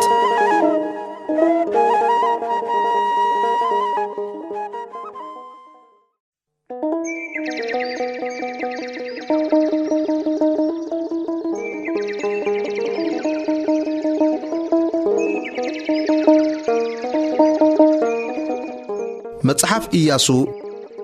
ምዕራፍ 12 ሙሴ ዝሰዓሮም ነገስታት ቁጽሪ 1 እቶም ደቂ እስራኤል ዝሰዓርዎም እሞ ምድሮም ከዓ ኣብ ስግር ዮርዳኖስ ብምብራቕ ፀሓይ ካብ ሩባ ኣርኖን ክሳዕ ከረን ሄርሞን ብሸነኽ ምብራቕ ዘሎ ኩሉ ጎልጎል ድማ ዝወረስዎም ነገስታት እዚኣቶም እዮም እቲ ኣብ ሔስቦን ዝነበረ ካብታ ኣብ ገምገም ሩባ ኣርኖን ዘላ ዓራዒር ኣብ ማእከል ሩባ ዘላ ከተማን ፈረቓ ጊልዓድን ድማ ክሳዕታ ንደቂ ኣሞን እትዳው ሩባ ያቦቅ ዝገዝእ ዝነበረ ሲሆን ንጉስ ኣምራውያን ድማ እቲ ብወገን ምብራቕ ዘሎ ጎልጎል ክሳዕ ባሕሪን ኪኖሮት ብወገን ምብራቕ ድማ ክሳዕ ባሕሪ ጎልጎል ንሱ ከዓ ባሕሪ ጨው ናብ መገዲ ቤት የስሞት ንደቡብ ድማ ኣብ እግሪ ጎቦታት ጲስጋ ቁጽሪ 4 ድማ ዶብዖግ ንጉስ ባሳን ንሱ ካብቶም ኣብ አሽታሮትን ኣብ ኢድርዔን ዝቕመጥ ዝነበረ ተረፍ ራፋውያን እዩ ንሱ ኣብ ከረን ሄርሞን ኣብ ሳልካን ኣብ ዘሎ ባሳንን ክሳዕ ዶብ ጌሽራውያንን ማዕከታውያንን ኣብ ፈረቓ ጊልዓድን ድማ ዶብ ሲሆን ንጉስ ሔስቦን ይገዝእ ነበረ ሙሴ ባርያ እግዚአብሔርን ደቂ እስራኤልን ወቕዕዎም ሙሴ ባርያ እግዚአብሔር ድማ እታ ምድሮም ንሮቤላውያንን ንጋዳውያንን ንፈረቓ ነገድ ምናሴን ንርስቲ ሃቦም ኢያሱ ዝሰዓሮም ነገስታት ቁጽሪ 7 እቶም ኣብ ስግር ዮርዳኖስ ኣብ ወገን ምዕራብ ኣብ ጎልጎል ሊባኖስ ካብ ዘላ በዓል ጋድ ክሳዕቲ ናብ ሲዒር ዘደይብ መላጥ ከረን ዝነበሩ ኢያሱን ደቂ እስራኤልን ዝወቕዕዎም ነገስታት እቲ ሃገር እዚኣቶም እዮም ኢያሱ ድማ እታ ምድሪ ንነገዳት እስራኤል ከከም ክፍልታቶምን ገይሩ ንርስቲ ሃቦም ኣብ ኣኽራንን ኣብ ቆላን ኣብ ጎላጉልን ኣብ ጎቦታትን ኣብ በረኻን ኣብ ደቡብን ሒታውያን ኣሞራውያን ከነዓናውያን ፈረዛውያን ሃዋውያን ይበሳውያን ድማ ቁጽሪ 9 ንጉስ ያሪኮ ሓደ ንጉስ እታ ኣብ ጥቓ ቤትኤል ዘላ ዓይ ሓደ ንጉስ የሩሳሌም ሓደ ንጉስ ኬብሮን ሓደ ንጉስ ያርሙት ሓደ ንጉስ ላኪሽ ሓደ ንጉስ ዔግሎን ሓደ ንጉስ ጌዘር ሓደ ንጉስ ዲበር ሓደ ንጉስ ጊደር ሓደ ንጉስ ሓርማ ሓደ ንጉስ ዓራድ ሓደ ንጉስ ሊብና ሓደ ንጉስ ዓድላም ሓደ ንጉስ መቕዳ ሓደ ንጉስ ቤትኤል ሓደ ንጉስ ታጵያ ሓደ ንጉስ ሔፈር ሓደ ንጉስ ኣፌቅ ሓደ ንጉስ ላሽሮን ሓደ ንጉስ ማዶን ሓደ ንጉስ ሓጾር ሓደ ንጉስ ሽምሮን ሚሮን ሓደ ንጉስ አክሻፍ ሓደ ንጉስ ተዓናክ ሓደ ንጉስ ሚግዶ ሓደ ንጉስ ቀድሽ ሓደ ንጉስ ይቅናዓም ኣብ ቀርሜሎስ ሓደ ንጉስ ዶር ኣብ በረኽቲ ዶር ሓደ ንጉስ ጎይም ኣብ ጊልጋል ሓደ ንጉስ ተሪጳ ሓደ ኩሎም 31 ነገስታት እዮም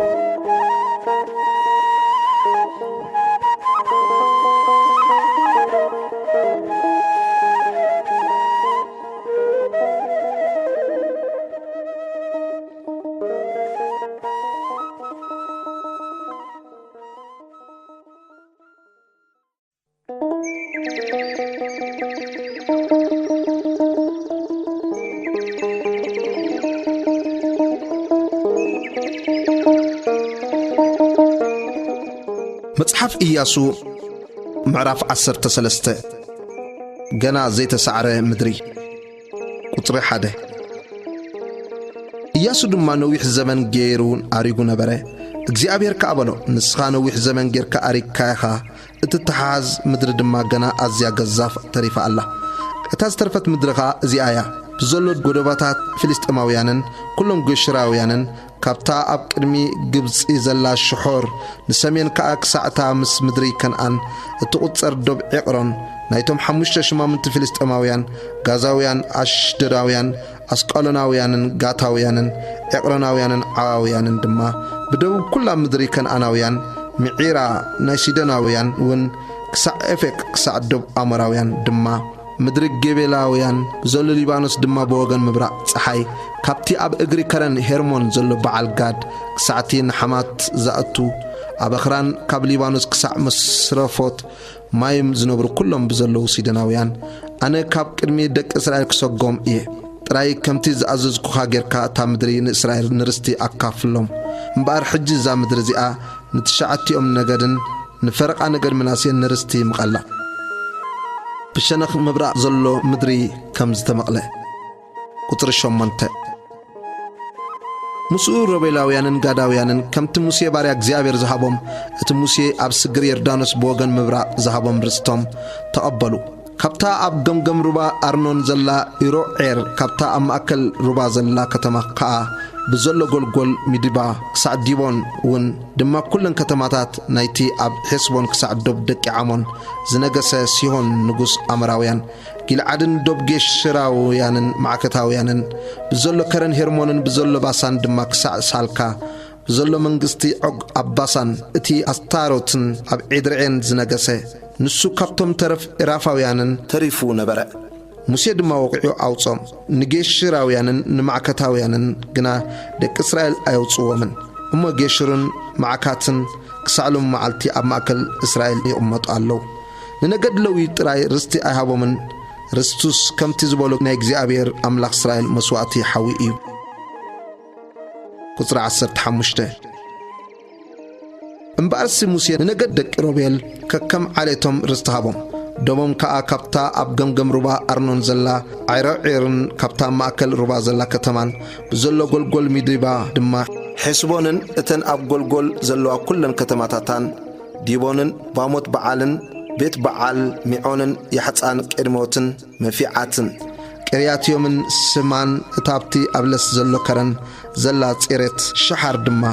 ቤት ጲዖርን ጎቦታት ጲስጋንን ቤት የሽሞትን ኩለን ከተማታት ገልጎልን ብዘላ መንግስቲ እቲ ኣብ ሔስቦን ነጊሱ ዝነበረ ሲሆን ንጉስ ኣምራውያንን ምስቶም ሽማምንቲ ሚድያን እዊን ሪቆምን ጹርን ሔሩን ሪባን እቶም ኣብቲ ሃገር ዝነበሩ ሽማምንቲ ሲሆን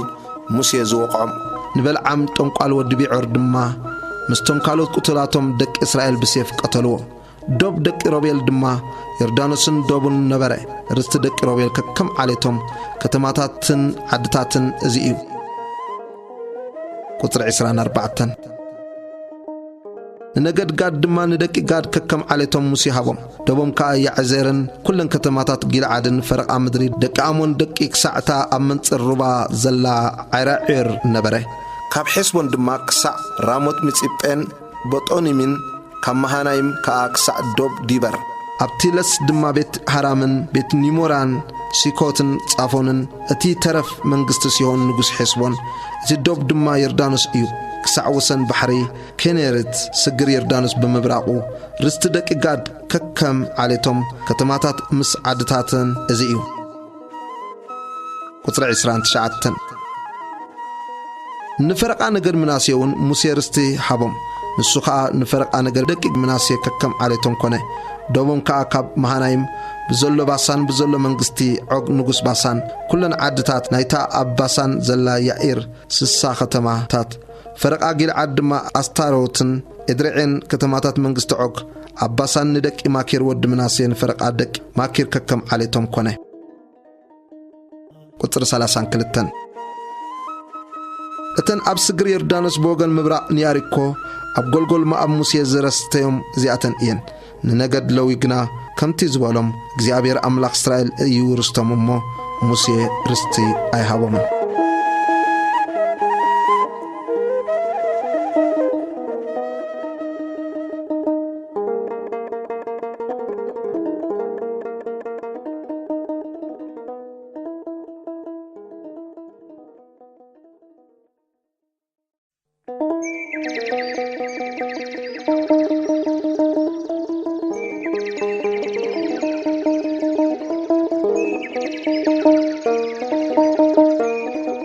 መጽሓፍ ኢያሱ ምዕራፍ 14 ብምዕራብ ዮርዳኖስ ዘሎ መሬት ከም ዝተመቕለ ቁጥሪ 1 እተን ደቂ እስራኤል ኣብ ምድሪ ከነዓን ዝወረስወን እሞ እቲ ካህን ኣልዓዛርን ኢያሱ ወድነውየን እቶም ርእስታት ኣቦታት ነገዳት ደቂ እስራኤልን ዘውረስዎም እዚኣተን እየን ከምቲ እግዚኣብሔር ብኢድ ሙሴ ዝኣዘዞ ንትሽዓተ ነገድን ንፈረቓ ነገድን ርስቶም ብዕጭ ከፈሎም ነቶም ክልተ ነገድ ንፈረቓ ነገድን ሲ ሙሴ ኣብ ስግር ዮርዳኖስ ርስቲ ሂብዎም ነበረ ንሌዋውያን ግና ኣብ መንጎኦም ርስቲ ኣይሃቦምን ደቂ ዮሴፍ ክልተ ነገድ ምናሴን ኤፍሬምን ነበሩ እሞ ንሌዋውያን ግና ብጀካ እተን ዝነብሩለን ከተማታት ምስተን ንኸብቶምን ንጥሪቶምን ዝኾና ከበብተን ኣብታ ምድሪ ግደ ኣይሃቦምን ደቂ እስራኤል ከምቲ እግዚኣብሔር ንሙሴ ዝኣዘዞ ከምኡ ገበሩ ነታ ምድሪ ተማቐልዋ ኬብሮን ንካሌብ ከም ዝተዋህበት ቁጥሪ 6 ደቂ ይሁዳ ድማ ኣብ ጊልጋል ናብ ኢያሱ ቀረቡ ካሌብ ወዲ ያፍነ እቲ ቀኔዛዊ ኸዓ በሎ እግዚኣብሔር ንሙሴ ነቲ ናይ ኣምላኽ ሰብ ኣብ ቃዴስ በርኒዓ ብዛዕባይን ብዛዕባኻን ዝበሎ ንስኻ ትፈልጥ ኣለኻ እቲ ሙሴ ባርያ እግዚኣብሔር ነታ ምድሪ ክስሊ ካብ ቃዴስ በርኒዓ ክሰደኒ ከሎ ኣነ ወዲ 40 ዓመት ነበርኩ እሞ ከምቲ ኣብ ልበይ ዝነበረ ቃል መለስኩሉ እቶም ምሳይ ደይቦም ዝነበሩ ኣሕዋተይ ንልቤት ህዝቢ ኣሸበርዎ ኣነ ግና ንእግዚኣብሔር ኣምላኸይ ፈጺመ ሰዓብክዎ ሙሴ ድማ በታ መዓልትቲኣ ንእግዚኣብሔር ኣምላኸይ ፈጺምካ ስለ ዝሰዓብካዮ እታ እግርኻ ዝረገጸታ ምድሪ ንኣኻን ንደቅኻን ንዘለኣለም ርስቲ ትኹን ኢሉ መሓለ ሕጂ ድማ እንሆ እቲ እስራኤል ኣብ በረኻ ክመላለስ ከሎ እግዚአብሔር ንሙሴ እዚ ቃል እዚ ካብ ዝነግሮ ከምቲ ዝበሎ እግዚአብሔር እዘን 45 ዓመት ብህይወት አጽንሐኒ ሕጂኻ እንሆ ኣነ ሎሚ ወዲ 85 ዓመት ኮይና ኣለኹ ከምታ ሙሴ ክልእኸኒ መዓልቲ ሎሚ ከዓ ሓይለይ ከምኡ ኣሎ ንውግእ ኮነን ንምውጻእ ኮነን ንምእታው ኮነ ሓይለይ ከምቲ ሽዑ ዝነበሮ ሕጂ ሓይለይ ከምኡ ኣሎ ሕጂ ከዓ ከምቲ እግዚአብሔር በታ መዓልትቲኣ እተዛረቦ እዚ ከረን እዚ ሃበኒ ዓናቃውያንን ዓበይትን ዕሩዳትን ከተማታት ድማ ከም ዘለውዋ ንስኻ በታ መዓልትቲኣ ሰሚዕኻ ኢኻ እሞ ምናልባሽ እግዚአብሔር ምሳይ ይኸውን ከምቲ እግዚአብሔር ዝበሎ ከዓ ክሰጎም እየ ቁጥር 13 ኢያሱ ድማ ንካሌ ወዲ ያፍነ መረቆ ኬብሮን ከዓ ንርስቲ ሃቦ ካሌ ወዲ ያፍነ እቲ ቀኔዛዊ ንእግዚአብሔር ኣምላኽ እስራኤል ፈጺሙ ስለ ዝሰዓቦ ኬብሮን ክሳዕሎም መዓልቲ ርስቲ ኾነት ቀደም ስም ኬብሮን ቅርያት 40 ነበረ 40 እቲ ኣብ ማእከል ዓነቃውያን ዝዓብዮ ዝነበረ ሰብኣይ እዩ እታ ሃገር ድማ ካብ ውግእ ዓረፈት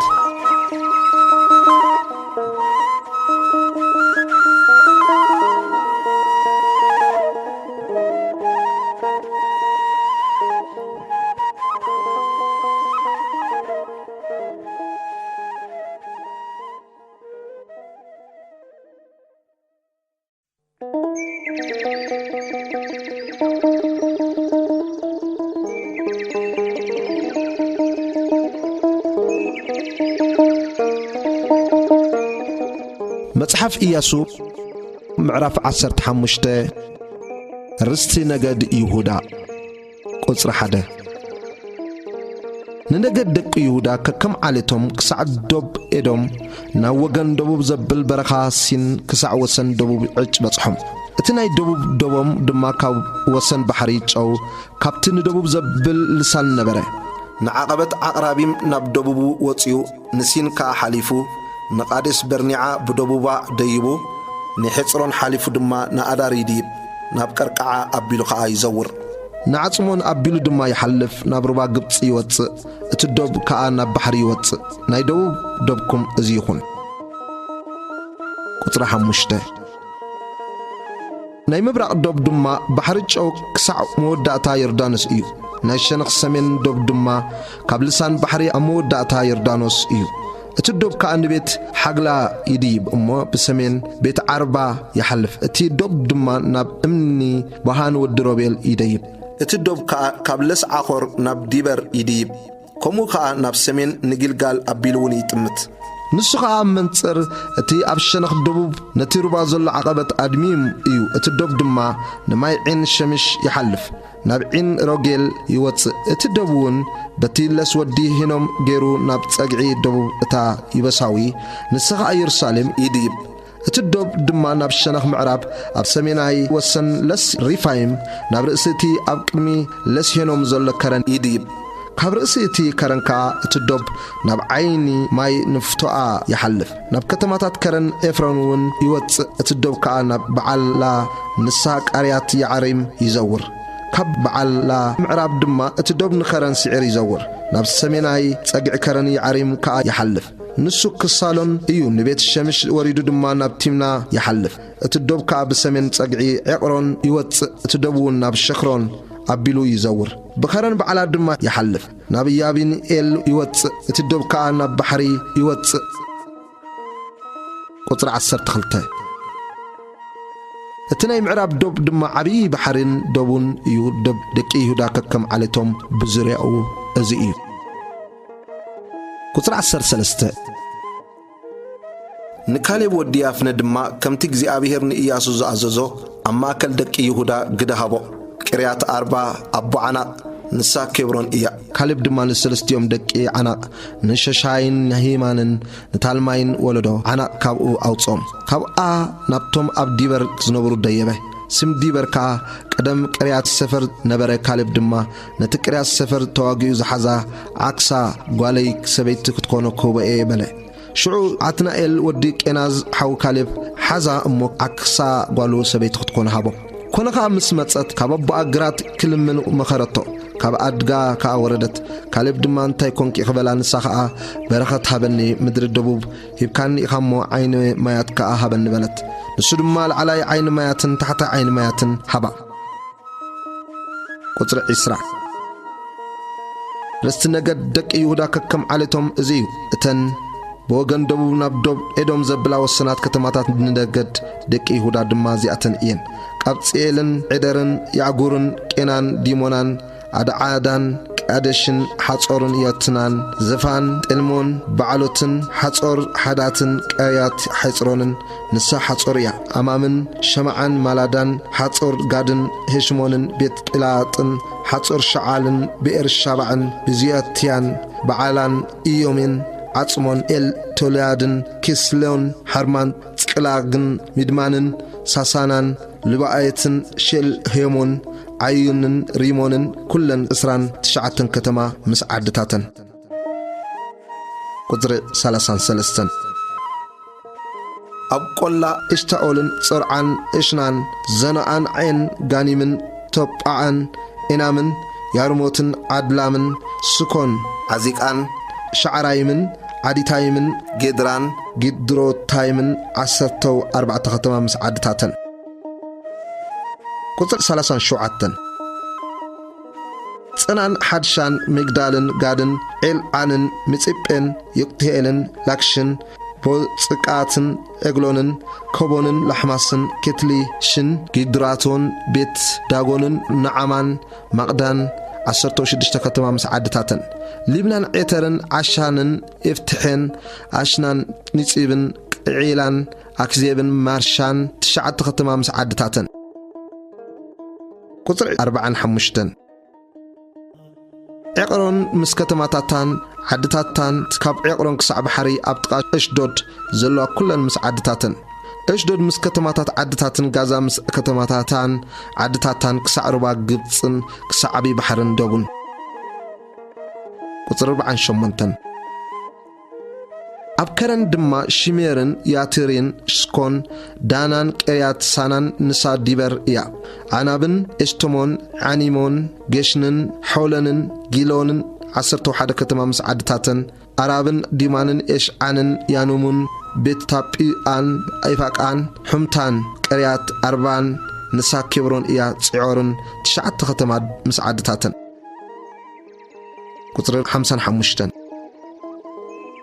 معانون كارميلن زيفان ياتان يزرئيلن يقدعامن زنعان قيونن جيبعان تيمنانن 10 كتما مسعدتاتن حالا حولن بيت صورن قدورن معاراتن بيت عاناتن التقونن 6 كتما مسعدتاتن قريات بعال نسا قريات يعريم يارباون 2 كتما مسعدتاتن أبرخا بيت عربان مدينن سكا كان نيبشانن عير حملحن عن ديدن 6 ختما مسعدتاتن نتوما بيرسالم زنبرو يبساويان غنا دق يهودا كوصوم ايكالون سلازي يبساويان كسالم معلتي مس دق يهودا ابيرسالم ينبرو الله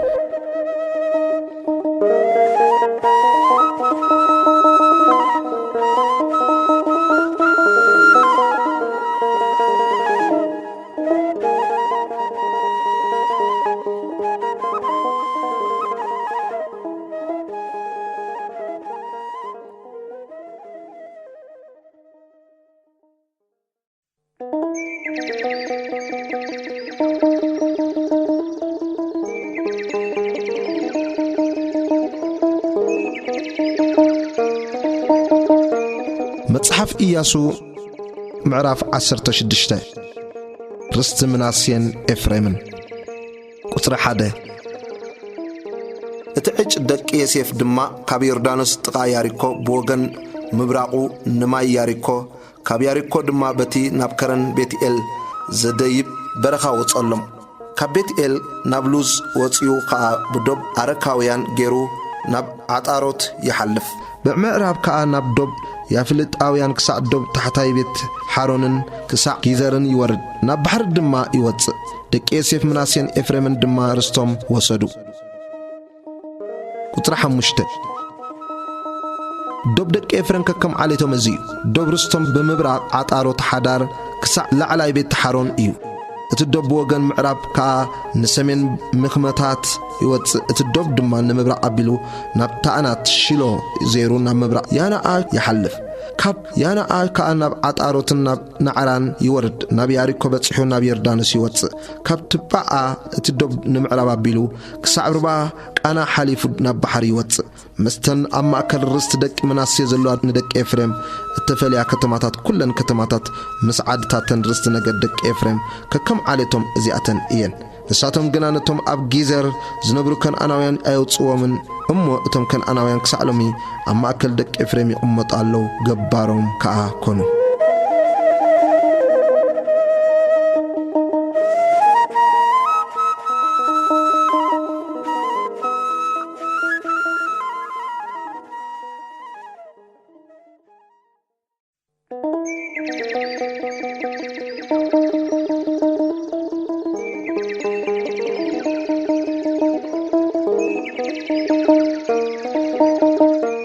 መጽሐፍ ኢያሱ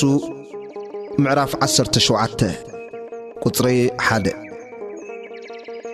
ንነገድ ምናሴ ድማ በኹሪ ዮሴፍ እዩ እሞ ዕጩ እዚ እዩ ማኪር በኹሪ ምናሴ ኣቦ ጊልዓድ ተዋጋእ ሰብ ኣይነበረ እሞ ጊልዓድን ባሳንን ንኡ ኮና ነቶም ዝተረፉ ደቂ ምናሴ ድማ ከከም ዓሌቶም ዕጭ በጽሖም ንደቂ አቢዔዘርን ንደቂ ሔለቆን ንደቂ እስራኤልን ንደቂ ሴኬምን ንደቂ ሔፈርን ንደቂ ሽምዳን ተባዕትዮ ደቂ ምናሴ ወዲ ዮሴፍ ከከም ዓሌቶም እዚኣቶም እዮም ግናኸ ጸልፈሓድ ወዲ ሔፈር ወዲ ጊልዓድ ወዲ ማኪር ወዲ ምናሴ ኣዋልድ ጥራይ እምበር ኣወዳት ኣይነበርዎን ስምተን ኣዋልድ ከዓ እዚ እዩ ማሕላ ኑዓ ሓግላ ሚልካ ትሪጳ ኣብ ቅድሚ ካህን ኣልዓዛርን ኣብ ቅድሚ ኢያሱ ወዲ ነውየን ኣብ ቅድሚ ሽማምንትን ቀሪበን እግዚአብሔር ንሙሴ ኣብ ማእከል ኣሕዋትና ርስቲ ክህበና ኣዚዝዎ እዩ በላ ከምቲ ትእዛዝ እግዚአብሔር ከዓ ኣብ ማእከል ሓወቦታተን ርስቲ ሃበን እተን ኣዋልድ ምናሴ ኣብ ማእከል እቶም ደቂ ርስቲ ስለ ዝወረሳ ንምናሴ ብዘይታ ኣብ ስግር ዮርዳኖስ ዘላ ምድሪ ጊልዓድን ባሳንን 10 ዕጭ ወደቐሉ ምድሪ ጊልዓድ ከዓ ነቶም ዝተረፉ ደቂ ምናሴ ኮነት ቁጥሪ 7 ዶብ ምናሴ ድማ ካብ ኣሴር ናብታ ኣብ መንጸር ሴኬም ዘላ ሚክሚታት ኮነ እቲ ዶብ ከዓ ንየማን ኣቢሉ ናብቶም ኣብ ዒን ቶጳዕ ዝነብሩ ይሓልፍ ምድሪ ቶጳዓ ንምናሴ ኮነት እታ ኣብ ዶብ ምናሴ ዘላ ቶጳዓ ግና ንደቂ ኤፍሬም ኮነት እቲ ዶብ ከዓ ናብ ሩባ ቃና ብደቡብ እቲ ሩባ ይወርድ እዘን ከተማታት እዚአን ኣብ ማእከል ከተማታት ምናሴ ክነሰን ንኤፍሬም ኮና ዶብ ምናሴ ድማ ብሰሜን እቲ ሩባ እዩ ናብ ባሕሪ ኣቢሉ ከዓ ይወፅእ ደቡብ ንኤፍሬም ሰሜን ድማ ንምናሴ ኮነ ደቡ ከዓ ባሕሪ እዩ ብሰሜን ናብ ኣሴር ብምብራቕ ከዓ ናብ ይሳኮር ይበጽሕ ድማ ኣብ ይሳኮርን ኣብ ኣሴርን ቤት ሸዓንን ዓድታታን ይብልዓምን ዓድታታን ድማ ኣብ ዱር ዝነብሩን ዓድታታን ኣብ ዒን ዱር ዝነብሩን ዓድታታን ኣብ ታዕናቅ ዝነብሩ ዓድታታን ኣብ ሚግዶ ዝነብሩን ዓድታታን ሰለስቲአን በረኽቲ ንምናሴ ኮና ግናኸ ንደቂ ምናሴ ንሰብ እዘን ከተማታት እዚአን ከውፅዎም ኣይከኣሉን እሞ ከነዓናውያን ኣብቲ ሃገር ክቕመጡ ቆረጹ ኮነ ከዓ ደቂ እስራኤል ምስ ሓየሉ ነቶም ከነዓናውያን ኣገበርዎም እምበር ኣይሰገግዎምን ቁጥሪ 14 ደቂ ዮሴፍ ድማ ንኢያሱ ብዙሕ ህዝቢ ክሳዕ ዝኸውን እግዚአብሔር ክሳዕ ክንድዚ ባሪኹን ንኸሎስ ስለምንታይ ሓደ ዕጭን ሓደ ክፍልን ጥራይ ርስቲ ዝሃብካኒ ኢሎም ተዛረብዎ ኢያሱ ከዓ ብዙሕ ህዝቢ እንተኾንካ እሞ ከረን ኤፍሬም እንተ ደኣ ጸበበካ ኣብ ምድሪ ፈሪዛውያን ሪፋይምን ናብ ዘሎ ዱር ደይብ ኣብኣ ከዓ ንኣኻ ልበድ በሎም ደቂ ዮሴፍ ድማ ትከረን ኣይ ኣኽለናን እቶም ኣብ ምድሪ ለስ ዝነብሩ ከነዓናውያን እቶም ኣብ ቤት ሸኣንን ኣብ ዓድታታን ዝነብሩ ኮነ ኣብ ለስ ኢዝራኤል ዝነብሩ ኮነ ኩላቶም ሰረገላታት ሓጺን ኣለዎም በሉ። ኢያሱ ኸዓ ንቤት ዮሴፍ ንኤፍሬምን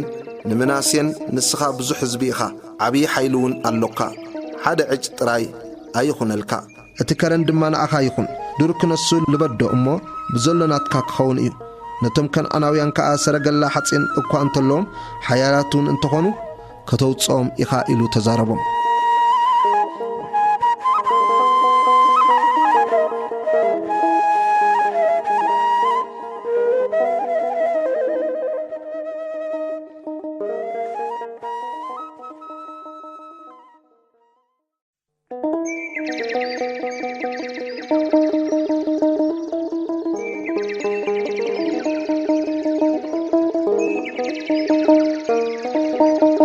መጽሓፍ ኢያሱ ምዕራፍ 18 እታ ዝተረፈት ምድሪ ከም ዝተመቕለት ቁጽሪ 1 ብዘሎ ተኣኺባ ደቂ እስራኤል ድማ ኣብ ሽሎ ተኣከበ ነቲ ድንኳን ምርኻብ ከዓ ኣብኣ ተኸልዎ እታ ሃገር ድማ ተገዛእትሎም ቁጽሪ 2 ካብ ደቂ እስራኤል 7 ነገድ ርስቶም ዘይተመቕሉ ተሪፎም ነበሩ ኢያሱ ኸዓ ንደቂ እስራኤል በሎም ነዛ እግዚአብሔር ኣምላኽ ኣቦታትኩም ዝሃበኩም ምድሪ ከድኩም ንምውራሳ ክሳዕ መዓዝ ኢኹም ሸለል እትብሉ ከካብ ነገድኩም 3 ሰብኣይ ሕረዩ ኣነ ኸዓ ክልእኾም እየ ተንስኦም ድማ ነቲ ሃገር ከይዶም ከከም ርስቶም ጽሒፎም ናባይ የምፁ ኣብ 7 ክፍሊ ኸዓ ይምቀልዋ ይሁዳ ኣብ ደቡብ ብወገን ደቡቡ ይቀመጥ ቤት ዮሴፍ እውን ኣብ ደቡብ ብወገን ሰሜን ይቀመጡ ነታ ምድሪ ኸዓ ንስኻትኩም ኣብ 7 ክፍሊ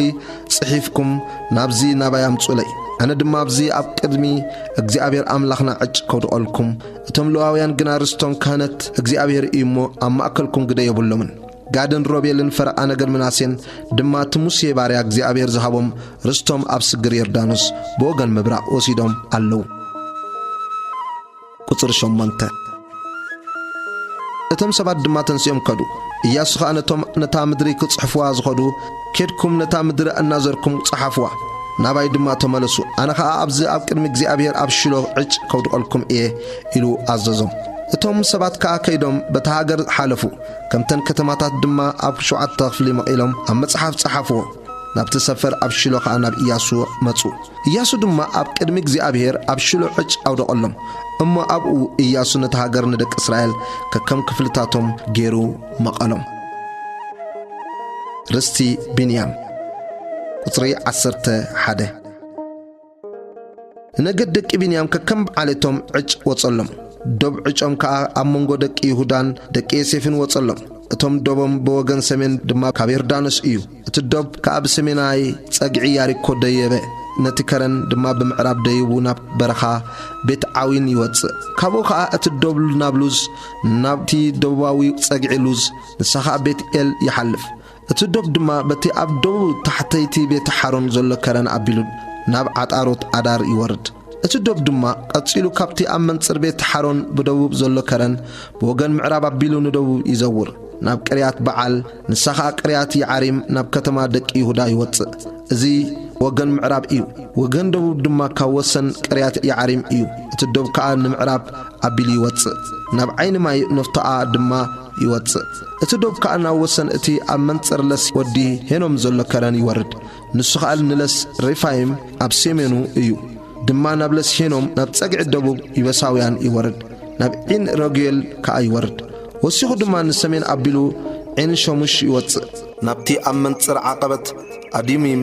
ዘሎ ገሊሎት ወፂኡ ከዓ ናብ እምኒ ብሃን ወዲ ሮቤል ይውረድ ድማ ነቲ ኣብ መንጽር ጸግዒ ሰሜን ዓሪባ ዘሎ ይሓልፍ ናብ ዓሪባ ይወርድ እቲ ዶብ ከዓ ብጸግዒ ሰሜን ቤት ሓግላ ይሓልፍ ካብኣ እቲ ዶብ ናብ ሰሜን ልሳን ባሕርጮው ኣብ ደቡብ ወሰን ዮርዳኖስ ይወጽእ ናይ ደቡብ ደቡብ እዚ እዩ ወገን ምብራቕ ከዓ ዶብ ዮርዳኖስ እዩ ርስቲ ደቂ ቢንያም ከከም ዓሌቶም ምስ ደቡብ ብዙርያኡ እዚ እዩ። ቁጽሪ 21 ከተማታት ነገድ ደቂ ቢንያም ከከም ዓሌቶም ድማ እዚኣተን እየን ያሪኮን ቤት ሓግላን ዒማቕ ዕቅፀፅን ቤት ዓሪባን ፂመራዩምን ቤት ኤልን ዓዋዊምን ጳራን ዓፍራን كفر عمناين عفنين جبعن عسرتو كل تكتم مساعدتاتن جيبعون رامان بحيروتن مصيبن كفران وصان ريقمون يربئلن تارالن بيلان الفان يبيسين كنسخة يرسالم إيا جيبعاتن كرياتن عسرتو 4 كتم مساعدتاتن رسدك بينيام ككم عليتم إزيب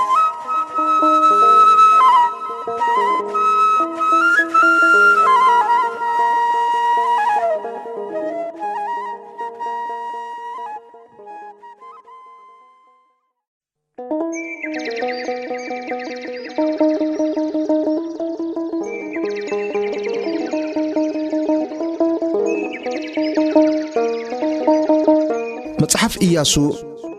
معرف 19 رستي سمعون قطر 1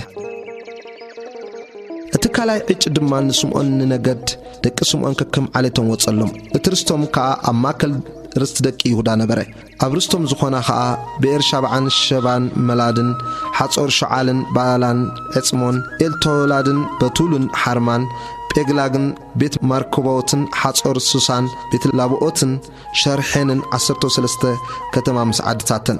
عيونن ريمونن عترن عشنان 4 كتما مسعدتاتن ابزوريا زن كتماتات زين قصع بعالات بير نساخا اتاناي دبوب راما زلوا كلن عادتات رستن نجد دك سمون ككم عليتم ازيو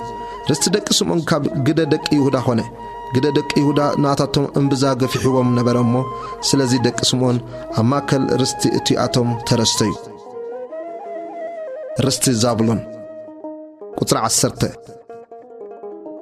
اتسالساي عج ادما ندك زابلون ككم عليتم وصلم دبرستم كاكسا ساريد يو دبم دما نمعرابنا مرعالا ابيلو يديب امو ناب دابشوت ابيلو نابتي امنصر يقنعام زلوربا يبصح كسا ساريد كا نمبرا صحك سا دوبس كيسلوت تابور يملس ناب دبرات وصيو ناب يفعا دما يديب كابا كا ناب مبرا ابيلو ناب غات حفرن ناب ايتا قاصينن يحلف نابتانيعا اتبصح ريمون يوص اتي دوب دما نا زيرو بسمين غيرو ناب حناتون يبل نابلس افتح ال كا يوص قاطاتن نحالالن شمرونن يدعالن بيت لحمن 10 كلتا كتما مسعدتاتن رست دق زابلون ككم عليتم ازيو اذن كتماتات زين مس عدتاتن رستي يساكر قطر 17 اترابع عجن يساكر ندق يساكر ككم عليتم وصلهم دوبم دما نبي يزرئيل كسلوتن شنمون يبصح نبي حفرايمن شانن النحاراتن ريابيتن دقيشنن ابيصن ريموتن انغانيمن ان حدان بيت باصصن اتدوب كانا تابورن شحصيمان بيت شامشن يبصح اتدوبم دما نبي يردانس يوص 16 كتما مسعدتاتن رست نغد يساكر ككم عليتم ازيو اتن كتماتات مسعدتاتن رستي أسير قطر 24 اتحمشاي عج كان ننجدك أسير ككم عليتم وصلهم دوبم دما حلقاتن حالين بيتينن أكشافن يو دما المالكن أم عادن مش آلن بوغن معراب خان ناب كارميلن ناب شحور لبنات يبتصح نمبرا صحاب بيلو نبيت داغون يملس ناب زابلونن نابلس يفتح إلن أب سمين بيت عيمقن نعيلن بتصحو بتصقام كابول يوتص دما ناب عبرونن ناب ريحوبن ناب حمونن ناب قانان كسع تعباي سيدون يبتصح اتدوب دما براما بيلو كسع تعردت كتما تيروس يملس اتدوب كأناب حاسا يملس امو ناب بحر مدري اكزيب يوتص دما عمان افيقن رحوبن اسران كلتن كتما مسعدتاتن رستنا قدقي أسير ككم عليتم ازيو ازن كتماتات ازيين مسعدتاتن رست نفتالم قطر 30 كلتن اتي ساد شايج ندق نفتالم ككم عليتم وصلهم دوبم دما كاب حليفن كابتا ابصعنانيم زلا إيلونن ادمي نيقبن يابني إيلن كسعلاقيم بصحو نابير دانس يوص اتدوب دما نمعراب بيلو ناب ازنوت تاور يملس كابو خا ناب حيقو يوص امو بدوب ناب زابلون بمعرابو ناب اسير بمبراق صحي دما ناب يهودا يردانس يبصح እተን እተዓርዳ ከተማታት ድማ ጽድሞን ጽየርን ሓማትን ራኣትን ኬኔሬትን ኣድማን ራማን ሓጾርን ቄዴሽን ኤድርዒን ዒን ሓጾርን ይርኦንን ሚግዳል ኤልን ሓሪሞን ቤት ዓናትን ቤት ሽሜሽን 19 ከተማ ምስ ዓድታተን እየን ርስቲ ነገድ ደቂ ንፍታሌም ከከም ዓለቶም እዚዩ እዘን ከተማታት እዚአን ምስ ዓድታተን ርስቲ ዳን ቁጥሪ 4 እቲ ሻብዓይ ዕጭ ንነገድ ደቂ ዳን ከከም ዓለቶም ወጸሎም ዶብ ርስቶም ድማ ጾር ዓን ኤሽታኦልን ኤር ሽሜሽን ሻዕላሚን ኣይሎንን ዩታልን ኤሎንን ቲምናትን ኤቅሮንን ኤልተቄን ጊብቶንን በዓላትን ይሁድን በነበራቕን ጋትሪሞንን ሚያራቆንን ራቅነንን ምስቲ ኣብ መንጽር ያፎ ዘሎ ዶብ እቶም ደቂ ዳን ድማ ደየቡሞ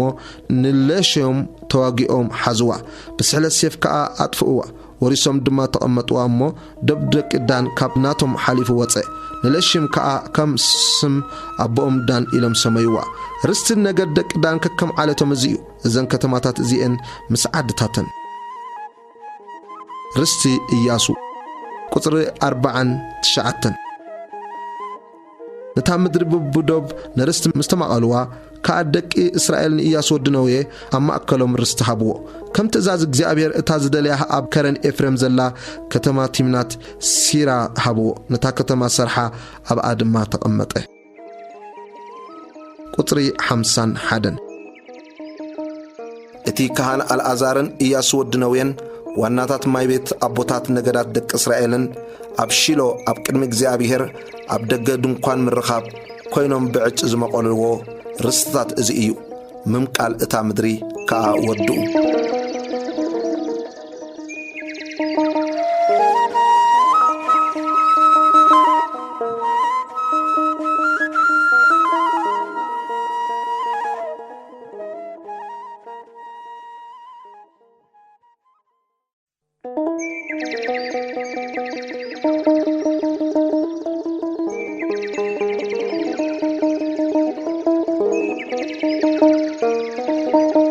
መጽሐፍ ኢያሱ ምዕራፍ 20 ከተማታት ዕቁባ ቁጥሪ 1 እግዚአብሔር ድማን ኢያሱ ከምዚሉ ተዛረቦ ለደቂ እስራኤል ከምዚልካ ተዛረቦም እቲ ብዘይ ሓሳብ ከፈለጠ ነፍሲ ዝቀተለ ቀታሊ ናብእን ካድም እሞ ካፈዳይ ደም ዕቆቢ ክኾናኹም እተን ብሙሴ ዝበልክኹም ከተማታት ዕቆቢን ኣኻትኩም ፍለይወን ንሱ ናብ ሓንቲ ካብዘን ከተማታት እዚአን ይደም ኣብ ኣፍ ደገ እታ ከተማ ደው ኢሉ ከዓ እቲ ነገሩ ናብቶም ዓበይቲ እታ ከተማ እቲኣ ክሰምዕዎ ይንገሮም ናብታ ከተማ ናባታቶም ይቀበልዎ ምሳታቶም ዝነብረላ ቦታ ድማ ይሃብዎ ነቲ ብጻይ ቅድም ጽልኢ ዘይነበሮ ከይፈለጠ ቀቲልዎ እሞ እቲ ፈዳይ ደም እንተ ስጎጎ ነቲ ዝቀተለ ኣሕሊፎም ኣብ ኢዱ ኣይሃብዎ ኣብ ቅድሚ ኣኼባ ንፍርዲ ክሳዕ ዝቀውም እቲ በተን መዓልታት እቲአን ዘሎ ሊቀ ካህናት ክሳዕ ዝመውት ኣብታ ከተማ ይቀመጥ ሽዑ ተቀታሊ ተመሊሱ ናብ ከተማኡን ናብ ቤቱን ናብታ ካብኣ ዝሃደመላ ከተማ ይእቶ እምባርሲ ኣብ ገሊላ ኣብ ከረን ንፍታሌም ቃዴስ ኣብ ከረን ኤፍሬም ድማ ሴኬም ኣብ ከረን ይሁዳ ከዓ ቀርያት 4 ንሳ ድማ ኬብሮን ፈለዩ ካብ ነገድ ሮቤል ከዓ ኣብ ሰግር ዮርዳኖስ ኣብ ምብራቅ ያሪኮ እታ ኣብ በረኻ ኣብ ጎልጎል ዘላ ቤጸር ካብ ነገድ ጋድ ድማ እታ ጊልዓድ ዘላ ራሞት ካብ ነገድ ምናሴውን እታ ኣብ ባሳን ዘላ ጎላን ፈለዩ እተን ንኹሎም ደቂ እስራኤልን ኣብ ማእከሎም ንዝነብሩ ጓናን እቲ ብዘይ ሓሳብ ነፍሲ ዝቐተለ ዘበለ ኣብ ቅድሚ ኣኼባ ዶ ክሳዕ ዝብል ብኢድ ፈዳይ ደም ከይመውትሲ ካሃድመለን እተመደባ ከተማታት እዚኣተን እየን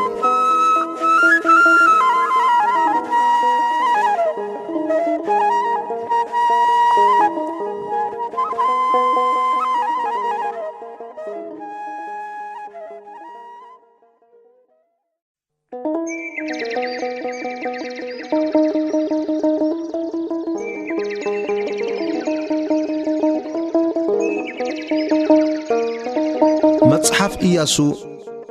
ምዕራፍ 21 ከተማታት ለዋውያን ቁጥሪ 1 እቶም ዋናታት ማይ ቤት ኣቦታት ለዋውያን ድማ ናብ ካህን አልዓዛርን ናብ ኢያሱ ወድነውየን ናብ ዋናታት ማይ ቤት ኣቦታት ነገዳት ደቂ እስራኤልን ቀሪቦም ንሕና እንነብረለን ከተማታት እቲ ከባቢአን ድማ ንማልና ዝኸውን كهوبنا እግዚአብሔር بإيد موسى عزيز إيو إلهم أمدر كنعان أبشلو تزاربون شعودك إسرائيل كمتي تأزاز እግዚአብሔር كابرستم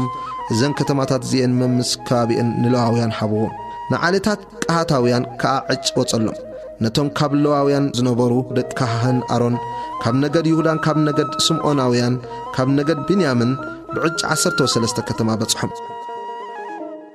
قطرة حمشته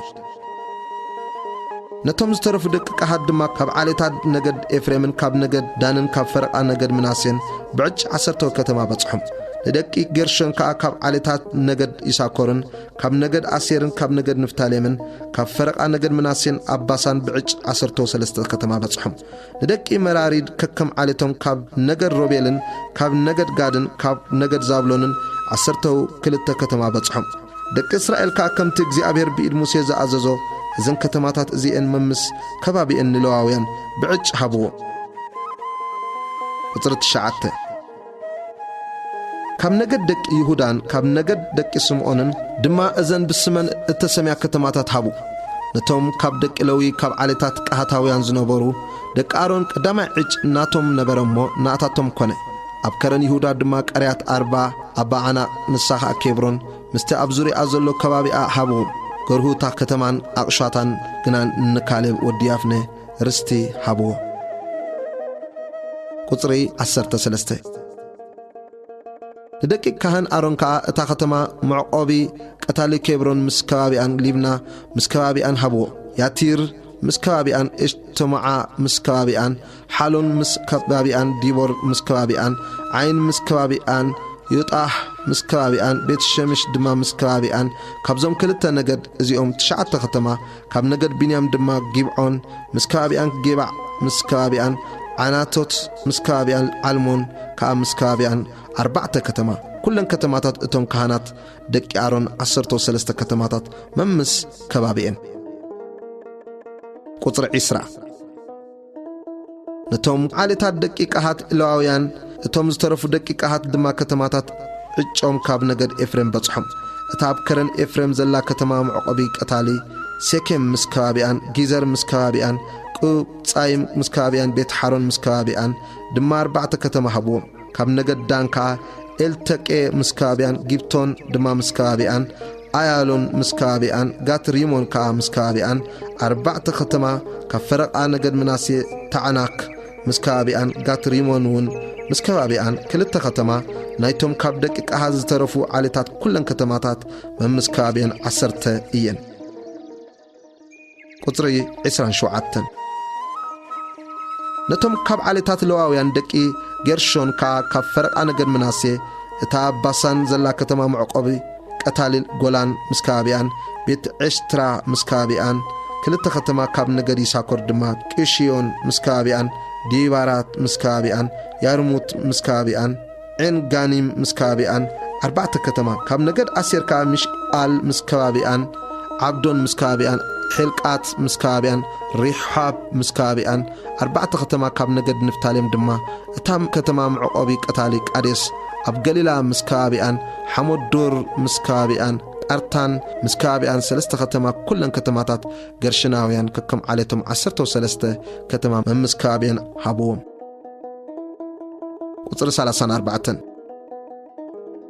نتوم زترف اللواويان عليتات دك إمراري كاب نجد زابلون دماني يقنع عام مسكابيان أرتا مسكابيان ديمنا مسكابيان نحالال مسكابيان 4 ختما كاب نجد روبيل دما بيتصور مسكابيان يهاتسا مسكابيان إرموت مسكابيان ميفعات مسكابيان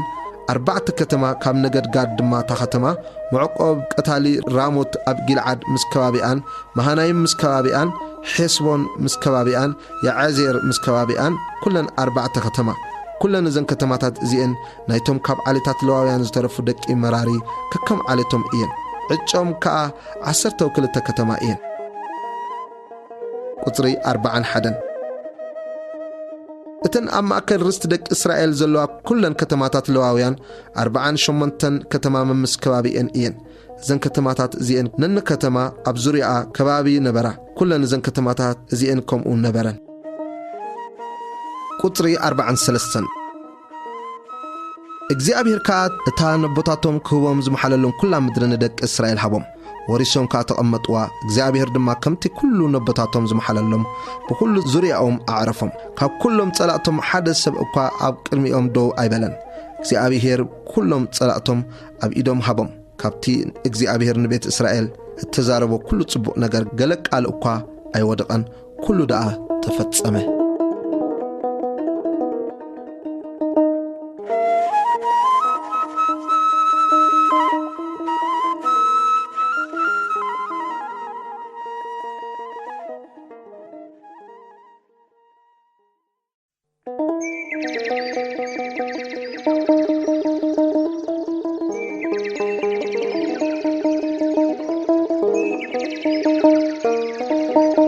መጽሐፍ ኢያሱ ምዕራፍ 22 ኢያሱ ነቶም ኣብ ምብራቕ ዝሰፈሩ ነገድ ከም ዘፋነወ ቁጥሪ 1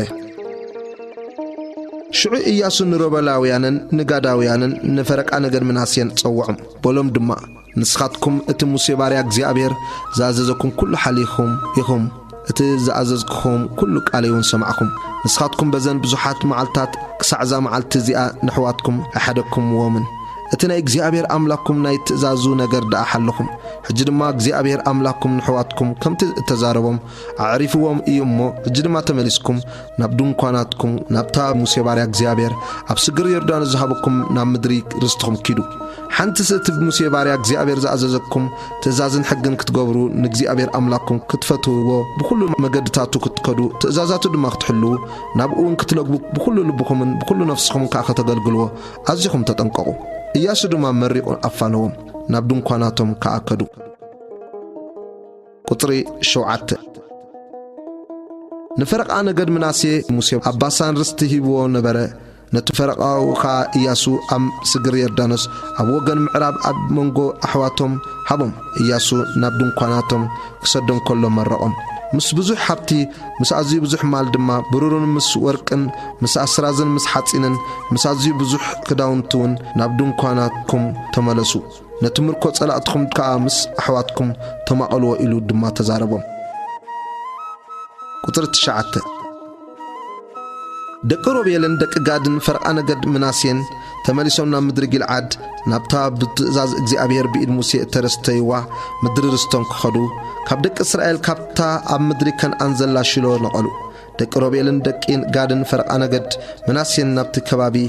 ዮርዳኖስ ናይ ምድሪ ከነዓን ምስ መጹ ኣብኡ ኣብ ጥቓ ዮርዳኖስ መሰውኢ ዓብዮ ርኡይ መሰውኢ ሰርሐ እቶም ደቂ እስራኤል ከዓ እንሆ ደቂ ሮቤልን ደቂ ጋድን ፈረቃ ነገድ ምናሴን ኣብ ጥቓ ዮርዳኖስ ኣብ መንጽር ምድሪ ከነዓን ኣብ ማዕዶ ደቂ እስራኤል ምስ ሰውኢ ሰሪሖም ኣለዉ ክብሉ ሰምዑ ደቂ እስራኤል ድማ እዚ ምስ ሰምዑ ምሳታቶም ንምውጋእ ክድይቡ ብዘሎ ተኣኺባ ደቂ እስራኤል ኣብ ሽሎ ተኣከበ ቁጥሪ 13 ደቂ እስራኤል ከዓ ንፊንሃስ ወዲ ካህን ኣልዓዛር ናብ ደቂ ሮቤልን ናብ ደቂ ጋድን ናብ ፈረቃ ነገድ ምናሴን ናብ ምድሪ ጊልዓድ ለኣኽዎ ምስኡ ድማ ናይ ኩሎም ነገዳት እስራኤል 10 ሽም ሓደ ሽም ነንማይ ቤት ኣቦ ንነፍሲ ወከፎም ኣብ ማእከል ኣሽሓት እስራኤልን ነንማይ ቤት ኣቦታቶም ሓላቑ ነበሩ ናብ ደቂ ሮቤልን ናብ ደቂ ጋድን ናብ ፈረቃ ነገድ ምናሴን ናብቶ ምድሪ ጊልዓድ መጺኦም ድማ ከምዚ ኢሎም ተዛረቦም ብዘሎ ኣኼባ እግዚአብሔር ከምዚ ይብል ንእግዚአብሔር ክትዓልዉ ንኣኻትኩም መሰውኢ ብምስራሕኩም ሎሚ ንእግዚአብሔር ካብ ምስዓብ እተመለስኩም ሲ እዚ ሎሚ ንኣምላኽ እስራኤል ዝበደልኩምዎ በደል እንታይ እዩ እቲ ሓጢኣት ጲዖር ክሳዕ ሎሚ ካብኡ ዘይነጸኸናሉ እሞ ኣብ ኣኼባ እግዚአብሔር መዓት ዝወረደዶ ኣይኣኽለናን እዩ ሎሚ ድማ ንስኻትኩም ንእግዚአብሔር ካብ ምስዓብ ተመሊስኩም ሎሚ ንእግዚአብሔር ብምዕላውኩም ጽባሕ ንብዘሎ ኣኼባ እስራኤል ቁጣዖ እዩ እታ ዝወረስኩምዋ ምድሪ ርኽስቲ እንተኾነት ግና ናብታ ማሕደር እግዚአብሔር ሰፊራታ ዘላ ምድሪ ርስቲ እግዚአብሔር ሕለፉ እሞ ኣብ ማእከልና ተረስተዩ በጀካ እቲ መሰውኢ እግዚአብሔር ኣምላኽና መስውኢ ብምስራሕኩም ንእግዚአብሔር ኣይትዕለው ንኣናውን ኣይትዕለውና ዓካን ወዲ ዘራሕ ኣብቲ እትሓርመዶ በደል ኣይበደለን ኣብ ልዕሊ ብዘሎ ኣኼባ እስራኤል ድማ መዓት ወረደ በቲ በደሉ ከዓ እቲ ሓደ ሰብኣይ ጥራይ ኣይሞተን ቁጥሪ 21 شو دك روبيلن دك قادن فرق نجد مناسين نتم حلقوا أشحات إسرائيل مليسهم تزاربوا እግዚአብሔር አምላኽ አማልክቲ እግዚአብሔር አምላኽ አማልክቲ ንሱ ይፈልጦ አሎ እስራኤል ንሱ ክፈልጦ እዩ ነዚ በበደልን ንእግዚአብሔር ብምዕላውን እንቶ ጌርናዮስ ሎሚ መዓልቲ አይተድሕነና ንእግዚአብሔር ካብ ምስዓብ ምእንቲ ክንምለስ ወይ ዝሓርር መስዋዕቲ ወይ መስዋዕቲ ብልዒ ክንዕርገሉ ወይ መስዋዕቲ ምስጋና ክንገብረሉ መስዋዕቲ እንተ ሰሪሕናስ እዚ ንድሕራዩ ደቅኹም ንደቅና ኣብ እግዚአብሔር አምላኽ እስራኤል እንታይ ኣለኩም ክብልዎም እዮም ኢልና ብፍርሃት እንተ ዘይገበርናዮስ እግዚአብሔር በዓሉ ይመርምሮ አቱም ደቅ ሮቤልን ደቅ ጋድን እግዚአብሔር ንኣናን ንኣኻትኩምን ዮርዳኖስ ደብ ገይሩልና እዩሞ ኣብ እግዚአብሔር ግደ የብልኩምን ኢሎም ደቅኹም ንደቅና ምፍራህ እግዚአብሔር ከም ዝሓደጉ ይገብርዎም ስለዚ ንድሕራዩ ደቅኹም ንደቅና ኣብ ቅድሚ እግዚአብሔር ግደ የብልኩምን ምንቲ ከይብልዎም ንእግዚአብሔር ብዝሓርር መስዋዕትናን ብናይ ሕሩድ መስዋዕትናን ብናይ ምስጋና መስዋዕትናን ኣብ ቅድሚኡ ከነገልግሎ ንኣና መሰዊኢ ክንነደቕ ንሓሊ ግና ዝሓርር መስዋዕቲ ኣይኮነን ንመስዋዕቲ ሕሩድ ድማ ኣይኮነን ንሱ ኣብ መንጎናን ኣብ መንጎኹምን ብድሕሬና ከዓ ኣብ መንጎ ወለዶና ምስክር ክኸውን ኢልና ደኣ ኢና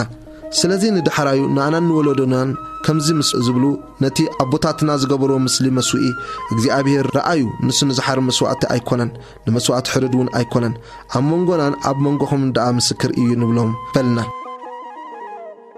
ቁጥሪ 29 ንሕናስ ብጀካ እቲ ኣብ ቅድሚ ማሕደሩ ዘሎ መሰዊኢ እግዚአብሔር አምላኽና ንዝሓርር መስዋዕቲ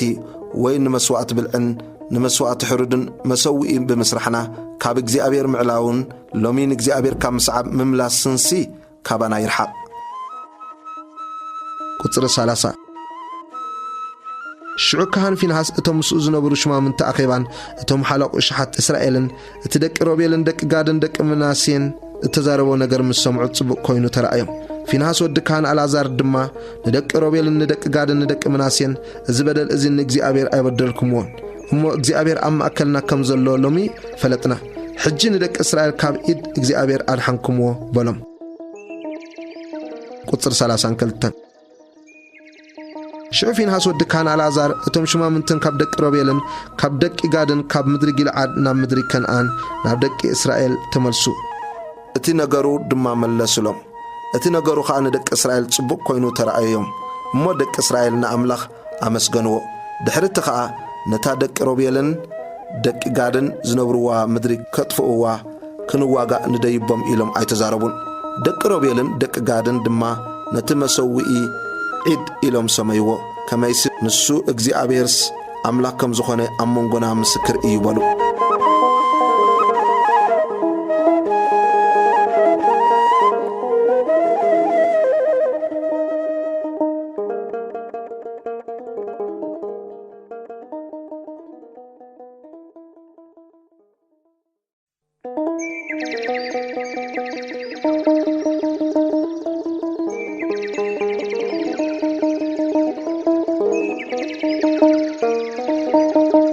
መጽሐፍ ኢያሱ ምዕራፍ 23 ኢያሱ ንደቂ እስራኤል ከም ዝመዓዶም ቁጥሪ 1 ኮነ ድማ ድሕሪ ነዊሕ ዘመን እግዚአብሔር ንእስራኤል ካብቶም ኣብ ዙርያኦም ዝነበሩ ኩሎም ጸላእቶም ምስ ዓረፎም ኢያሱን ኣሪጉን ዊሕ ዕድመ ምስ ገበረ ንብዘለዉ እስራኤል ንዓበይቶምን ንሓለቆምን ንፈራዶምን ንመኳንንቶምን ፀዊዑ ክበሎም ኣነ ኣሪገ ነዊሕ ዕድመ ገይረአ እግዚአብሔር ኣምላክኩም ንሱ ተዋጊኢልኩም እዩ እሞ እግዚአብሔር ኣምላክኩም ኣብዞም ኩሎም ህዝብታት እዚኣቶም ኣብ ቅድሚኹም ዝገበሮ ኩሉ ንስኻትኩም ርኢኹም ኢኹም ረአዩ ነዞም ተሪፎም ዘለዉ ህዝብታት እዚኣቶምን ነቶም ዘጥፋእክዎም ኩሎም ህዝብታትን ካብ ዮርዳኖስ ክሳዕ ዓብዪ ባሕሪ ብወገን ምዕራብ ፀሓይ ነገዳትኩም ርስቲ ብዕጭ ኣካፈልክኹም እግዚአብሔር ኣምላክኩም ንሱ ካብ ቅድሚኹም ክደፍኦም ካብ ቅድሚኹም ከዓ ክሰጎም እዩ ከምቲ እግዚአብሔር ኣምላክኩም እተዛረበኩም ድማ ምድሮም ክትወርሱ ኢኹም ነቲ ኣብ መጽሓፍ ሕጊ ሙሴ እተጻሕፈ ኩሉ ትሕልውዎን ክትገብርዎን ካብኡ ከዓ ንየማን ኮነ ንጸጋም ከይትዘብሉስ ኣዝኹም ጽንዑ ናብዞም ዝተረፉ እሞ ስኻትኩም ዘለዉ ህዝብታት እዚኣቶም ከይተኣቱ ስም ኣማልክቶምን ከይትዝክሩ ከይትምሕልሎምን ከይተገልግልዎምን ከይትሰግድሎምን ከምዚ ክሳዕሎም ዝገበርኩምዎ ደኣ ናብ እግዚአብሔር ኣምላክኩም ልገቡ እግዚአብሔር ድማ ንዓበይትን ንሓያላትን ህዝብታት ካብ ቅድሚኹም ሰጊግዎም እዩ እሞ ክሳዕ እዛ መዓልቲ እዚኣ ሓደ እኳ ኣብ ቅድሚኹም ዶ ኣይበለን እግዚአብሔር ኣምላክኩም ከምቲ እተዛረበኩም ንሱ እዩ ዝዋጋኣልኩም እሞ ካባኻትኩም ሓደ ሰብኣይ ንሽሕ ክሰጎም እዩ سلازين እግዚአብሔር أملاككم كتفتوه لنفسكم أزيكم تحلو لدحريت أنت تملسكم أمه نبزم ترف نبزم مسخاتكم زترفو هزبتات إزياتهم أنت لقبكم مساتاتهم دما أنت تواسبكم نباتاتهم أنت أتخم ساتم دما نبخاتكم أنت أتو كابزا እግዚአብሔር أملاككم زهابكم صبقت مدريك ساعة تسأنتو نأخاتكم محنكولن متصاوديان نقولنكم مغرفي نعينتكم كأشخ خونكم إيه منبر እግዚአብሔር أملاككم نزم هزبتات زياتهم دقيم كم كلمهم كم زي وتصام برقص فلاتو قطر 14 إنه أنا لومي مجد كل عالم أخيد الله مو كابتي እግዚአብሔር أملاككم بزعبكم التزارب كل تصبق نجر حدا نجر أقوى كم زي ودقة بكل لبكم من بكل نفسكم من فلاتو كل بتحكم إنبر كابوس حدا نجر أقوى أي ودقة خون دماي كم እግዚአብሔር أملاككم التزاربكم كل تصبق نجر زمتكم كم ودما كابتا እግዚአብሔር أملاككم زهابكم تصبقت مدري كساعة زتنتكم እግዚአብሔር كله كفو نجر كم تسألكم إيو نتي እግዚአብሔር أملاككم زعززكم كيدان مسئت تحلالفو نخالوت أمالقتك تغلقلو كتسجدلو من انت خيركم شعكرا እግዚአብሔር أبخاتكم كندد إيو كابتا زهابكم تصبقت مدري دما شعائلكم كتبرسيكم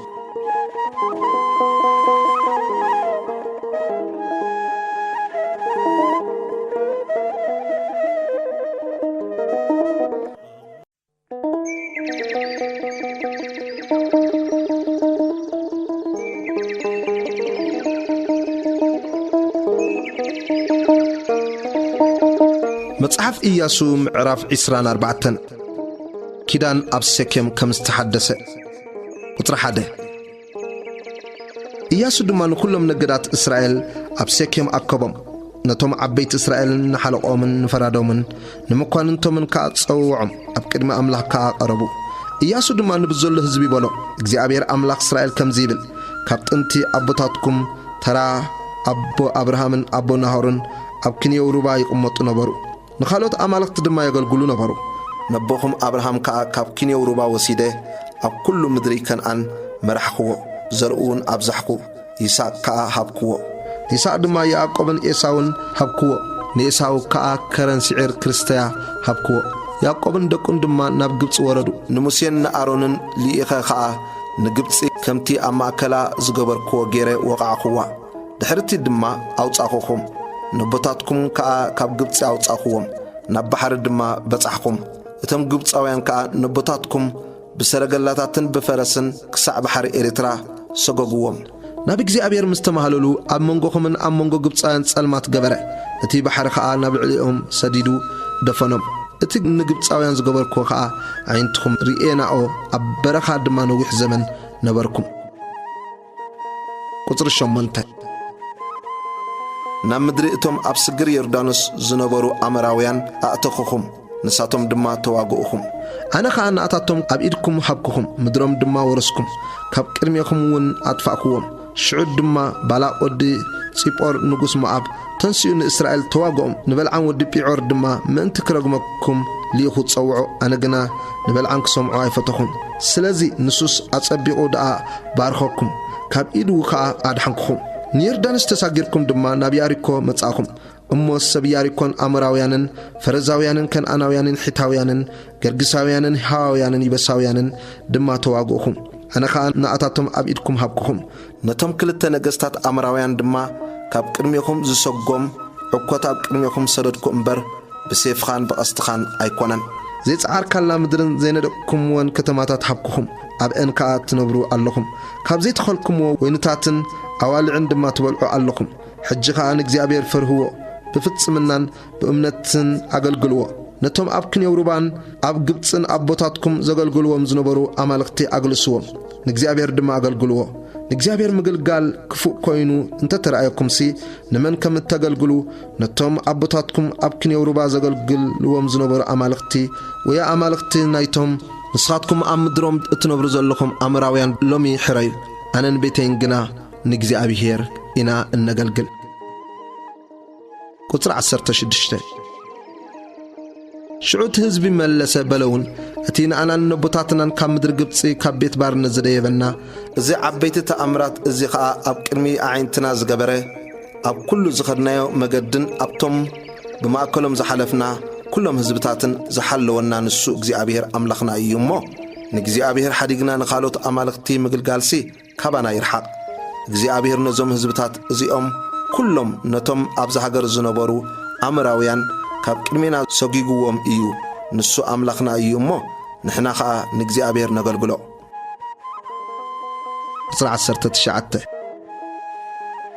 إياسو دمانة هزب بلع نسو قدس أملخ نسو كاك أنا أملخ إيو أبساخومن حاتياتكومن أحد قلكومن إيو مو نግዚአብሔር كتقلقلو أي تخقلون نግዚአብሔር حديكم نقالوت أمالخ تدما أنتا قلقلكم نسو دحرتي صبوع مس قبرلكم كأمليسو كفو كقبركومن كودأكومن إيو تهزب دمانة إياسو أي فالنان نግዚአብሔር دعنا قلقل بلع